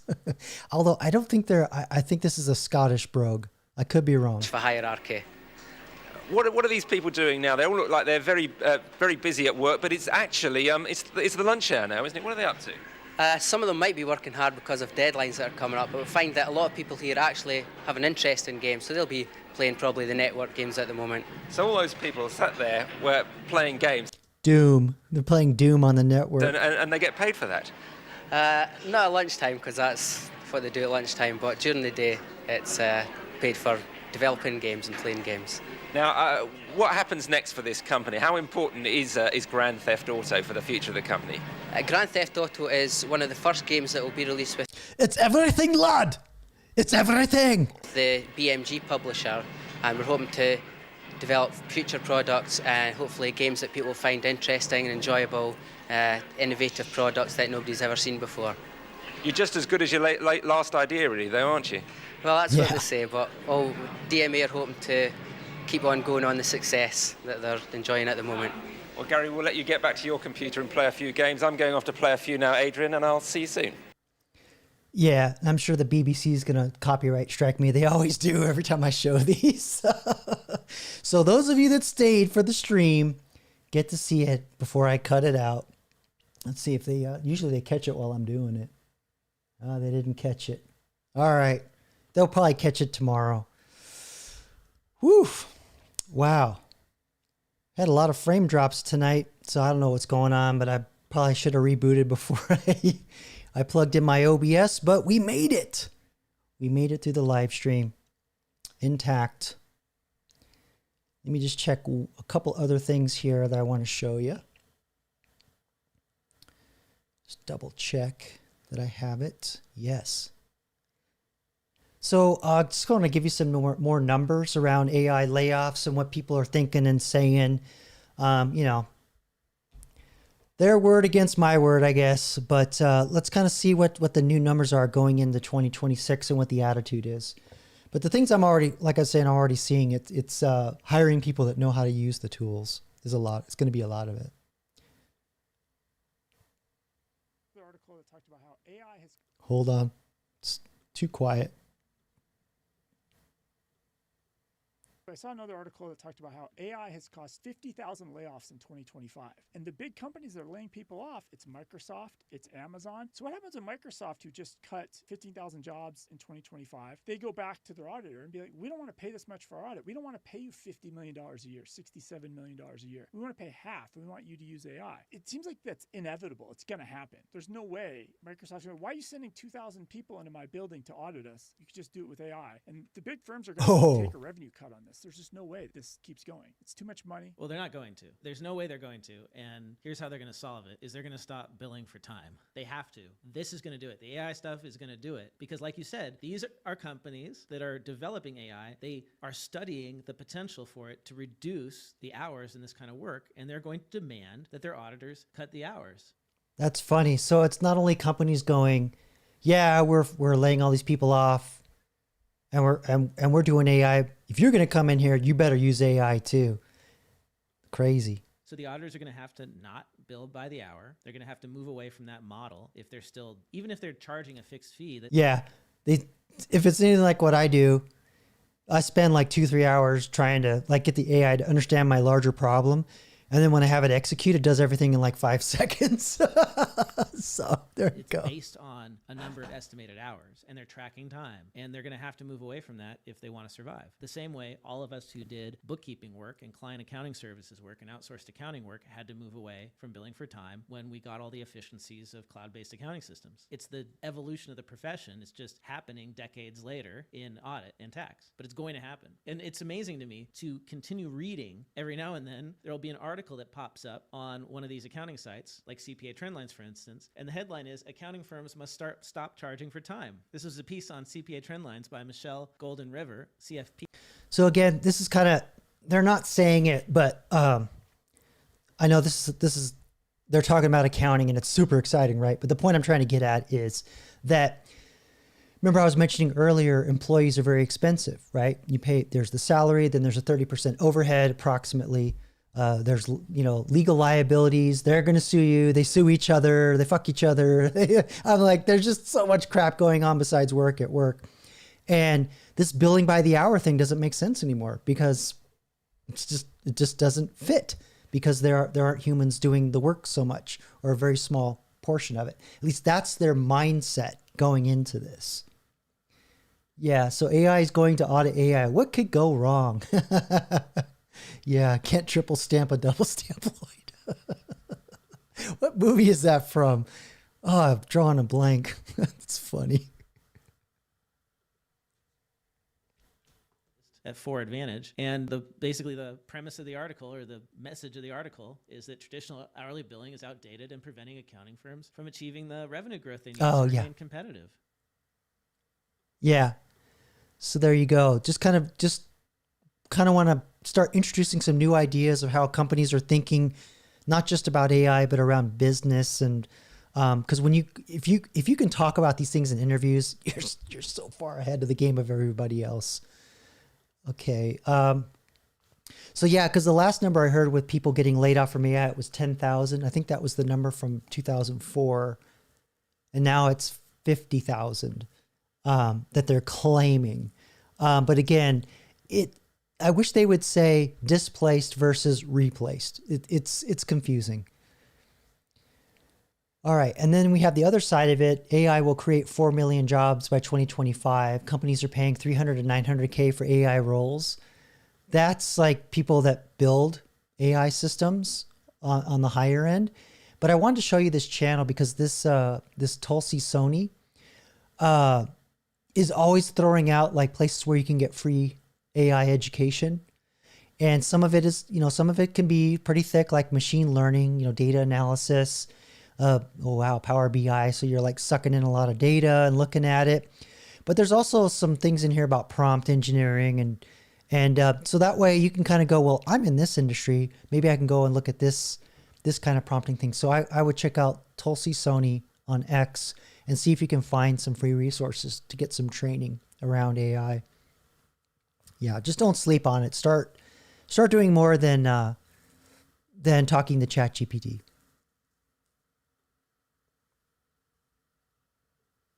Okay, so now let's see. Okay, so Stanford study talking about AI job displacement is no longer theoretical. So hopefully they're using displacement in a way that, because they keep mishmashing the definitions, but displacement, last time I looked it up, means that one person can do the job of 10, so you displace 9 people. Okay, so let's see what they say here in this quick little report. AI is no longer an abstract threat. It's causing job loss right now, and the headlines, they tell the story. The Massachusetts Institute of Technology, MIT, on Wednesday released a study that found that artificial intelligence can already replace 11.7% of the U.S. labor market, or as much as $1.2 trillion in wages across finance. See that again? 1.2 trillion in wages. Now, maybe they're including that 30% overhead I talk about. I mean, 30% of whatever trillion it was. I mean, that's, what is it, billions? That's a lot of zeros. I can't do math live, So, but the point I'm getting at is whether it's with or without the 30%, that's where they're thinking. you want to be the person that can use these tools. And I'm not saying you have to know how to build AI. You just have to know how to collaborate with it. And that's what's causing these displacements. You're the 1 out of 10 that's collaborating with the AI. That's who they're looking for. And they're going to run out of those people, because if they're displacing all these other people that aren't producing without AI, they're going to eventually run out of all the people that know how to do it. So it's going to drive the salaries up. It'll be like a little wave, but you want to get in early. That's all I'm saying. All right, I'll continue on here. Healthcare and professional services. The New York Times recently reported that Amazon is on the cusp of replacing what would be 600,000 warehouse jobs. I got to call that out. It's not replacing 600,000 warehouse jobs. It's not creating 600,000 warehouse jobs, potential jobs. They always misreport that. But again, this is around the people that know how to use the AI tools and will collaborate with the AI tools are the ones that are going to survive. With robots and plans to automate 75% of its operations. CNBC reporting that Salesforce, Walmart, Paramount, UPS, YouTube, and Meta have all announced new rounds of layoffs attributable to AI, with nearly 1 million job cuts nationwide this year. That's the job loss that we can measure. Now consider what some are predicting about the future. This is a little Sachs old. Estimating that 6 to 7% of the U.S. workforce could be displaced due to AI adoption. Yeah. So it is displacement. So 6 to 7% of the workforce, which seems kind of low to me. That seems very low to me. But then again, I don't really know what the real size of the job market is and what they consider jobs or categories of jobs that are replaced by this. They might just be looking at white collar jobs or knowledge-based jobs and probably creatives, which would make a little more sense. They do note, however, that the impact may only be transitory, because new opportunities created by AI might ultimately put people to work in other capacities. A report by the McKinsey Global Institute finding that AI shovel the coal to power them. displace 40% of American jobs due to automation by 2030. That analysis found that robots and AI agents could automate more than half of U.S. work hours, both manual and cognitive, using technology that's available today if companies redesigned how they'll do things in the future. The World Economic Forum projecting that 92 million jobs worldwide may be displaced by 2030. Those guys. Ford's CEO saying that AI could replace half of all white-collar workers there. NYU professor Scott Galloway predicting that AI will hit middle management first, noting that 6% dropped in managers. Is that the same Scott Galloway that does those books on men, basically like falling behind, pull up your bootstraps kind of thing? I don't know if that's the same guy or not. Public companies since 2022. So here we are, AI eliminating jobs, more automation coming. If millions of people lose work, how will they support themselves? Yeah, then you get into the UBI discussion. This one was it's a little old, but that was kind of like the state of things coming into 2026.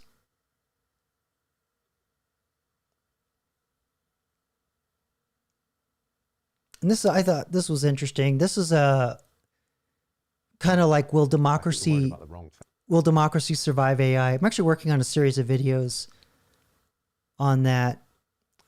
Still trying to figure out how I want to group things together, but this is something I was kind of looking at to kind of help me get my head around it. But yeah, there's gonna be a push towards authoritarianism is kind of how I'm feeling things are going to go. Sugar-coated with Star Trek socialism is kind of what I'm seeing. All right, but let me make sure the volume's good on this, and then we'll continue. Right. So you go, okay, so the people are worried about the wrong thing with AI, in my humble opinion. People are worried about losing their job. Right? Perfectly valid thing to worry about, but I think you're worried about the wrong thing. And there's two other things you could really worry about. Firstly, the cost of running an authoritarian regime like the Stasi has come down by 10 or like China orders of magnitude in the last 3 years. Used to be if you had to run the Stasi, if you're in East Germany back in the day, that was like 20% of GDP on spying on people and keeping an eye out. Okay, that's now, you've got a bunch of cameras, you've got AI, everyone's got a phone on them, and we're tracking everything at all times. Okay? So here's the conundrum. In order to train AI, the type of AIs that the large language models that talk back and forth to us, they need a shit ton of data. Like it's on a scale to like where the internet is not enough. Like it's like that kind of scale. Although they've kind of sucked in everything. They've got it to where they can just suck in everything they need at all times. And at what point does that become training? And at what point does that become monitoring? When that it's a flip of the switch. And there's going to be a very big struggle coming around this, I think. I don't see a lot of people talking about it. So I thought maybe I'd make a series of videos about whether or not I think democracy could survive AI. I think it's going to be a choice because China is already super authoritarian and they have their social score and AI all over the place monitoring people, and they don't have the same freedoms codified in whatever they call the Constitution or whatever their flavor of the day is, like we do here in the States and in lots of parts of the West, although a lot of that could be debatable whether or not that's being observed. That's a whole different discussion. But yeah, I want to see people talk more about this because a lot of what is around authoritarianism is monitoring, right? And these AIs, like I said, need a lot of data to be trained. And one of the big things around our freedoms is privacy. And I'm seeing a lot of that eroding around this big boom around, just in the name of training AI, a lot of privacy eroding. So it's a big topic. I'm still trying to get my head around it, but it's just kind of something I've been looking at. I don't know what you all think of that, but let's see here. We got some chats going on here. Yeah. 07. Anything you say can and will be held against you. And it's not anything you say, it's every single thing you've said for all time. Because they can go back and rewind the internet. I know the CIA's had that for a while. That was the whole thing around what's his face, who ran off to Russia and did that Wikipedia or WikiLeaks drop. And I remember him talking about that, but it's like back, 2010, 2011, about, oh yeah, they can rewind the internet and watch everything. And, that was 15 years ago. What technology do they have now? This is before AI, really. Because generative AI really wasn't a thing until a few years after that. At least in research circles.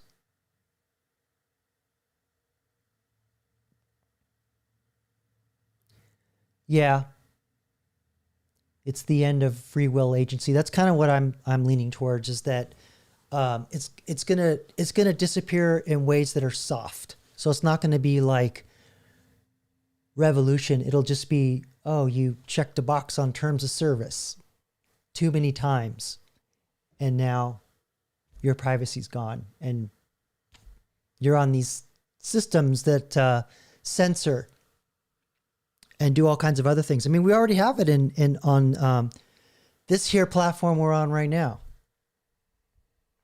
And we've already seen it in use during the coffin spritz.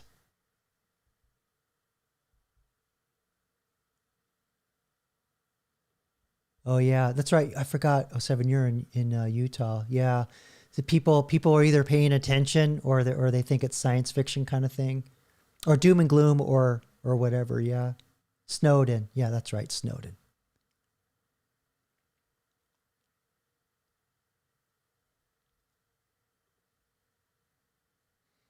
It's kind of why I got away from Red Pill on this channel, because I don't really think that's everything's I could possibly say on that topic. I've said it. I don't really have anything else. This, to me, the new existential threat is AI.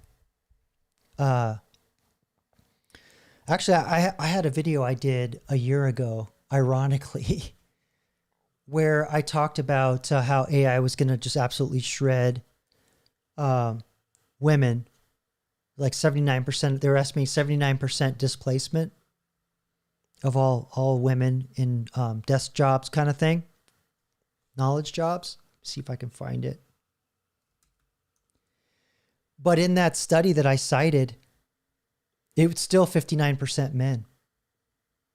Like mid 50%, just over half of men are going to get waylaid by AI. So, you know, and that's when I kind of started thinking, I don't know if I have really much more to say about RP.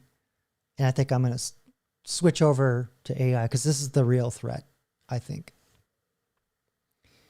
And I merely say all this because I want to encourage all of you. If, you know, I don't know how many of you watch my channel. For those that are catching this in the replay, how many of you watch my channel just because it's something that you're curious about, not really sure where you are, where you're sitting on, maybe you're sitting on the fence or whatever. It's time to sit on the fence is over. You have to start learning it. You have to start adopting it. In my new part-time job, I use it constantly all day long. And the things that I'm doing, what company wouldn't want that? Like just what I'm able to do as one person, I can do the work of 30 people with a $200 a month subscription plus my salary. What company wouldn't want that? Right? Because never mind if it's like, oh, well, you know, I'm nice. I'm super good at my job. Everybody likes me, or, I'm the best at my job. CEOs don't give a shit. They don't know how the sausage is made. They just see your salary on a ledger and go, holy shit, that dude's expensive. What a liability. How can we reduce that cost? So you have to think of it that way. So if you're on the fence, you need to get off and make 2026 the year you finally start using ChatGPT or Gemini, Grok, whatever, I don't care, and start growing from there. All right. So that's just my rant. My rant for the live stream. I need to, I think I'm going to call it a night. We just passed 3 hours and my voice is starting to go. And I showed you all the videos that I wanted to show you, or I think I did. You can just check. Maybe there was one more. Yep, that was it. But yeah, I just want to do something a little different tonight because I know a lot of people, they sit and they watch on the sidelines. And I just want to start encouraging you. And that's why I want to show you how I use it, because a lot of people that talk about how to use AI, and I'll get more detailed. But a lot of people that use AI, it's like, well, like that woman just wrote a paragraph and made a whole software program. Well, so how do you know it's secure? How do you know you're not violating laws and all that? So you have to know these things. And creating with AI, do you want to just do this? Right? You just want to like run with this shit? Fuck that. Right? That's a good frame to pause on. I still want to put my flavor on it. So hopefully what I showed you earlier tonight, I kind of show you how I collaborate with the AI, taking screenshots of something I don't understand, feeding it in, use it, to help me finish what I'm doing. It isn't necessarily you prompt it and just sit there and watch it go, ooh, look, it wrote all that stuff. It's amplifying what you can do, filling in the gaps where you fall short. That's where you're going to crush it with AI in 2026. Crush it at work. Where you're going to be the 1 out of 10 people, that one person that's not going to get displaced. All right? So everybody, thanks for supporting the channel. I appreciate it. Thanks for coming out on Saturday night. I know this is kind of a long one, but I wanted to inject some more things, get some other ideas rolling around in your head as I start expanding more of the video library. I'm not going to be making as many videos on the regular because I want to take my time to learn the new tools that I've been showing you.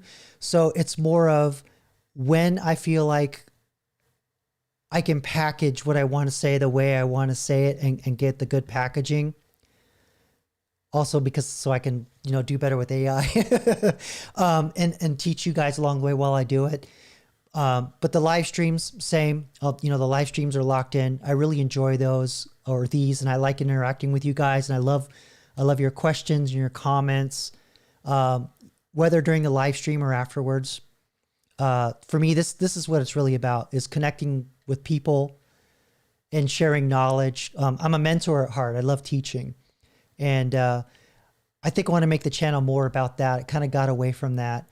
And yeah, so I'm looking forward to 2026. I hope you guys are too. And if you ever have any questions or anything around like using AI as tools or techniques or whatever, comment on a video or message me on any post. I'm kind of debating whether or not I want to turn on a community or not, or start a Discord. It's a lot of work and I don't want it to devolve into cat videos. So just comment on posts and videos, and because I read everything, and we'll grow in this AI thing together and not get displaced. All right. So everybody, thanks again. If you haven't already, like this video, comment in the regular comment section if you could do me a favor to help the algorithm, and just mention something that you liked, you got out of it, or maybe you want to see. All right. So until the next one, thanks again, everybody. I hope you enjoy the rest of your weekend. Stay safe out there. Don't let all this AI stuff get you down. Learn it, absorb it, and tell me all about it. Share with me on the live streams what you're learning and what you're doing. I want to hear it. All right. Until the next one, see you. Peace.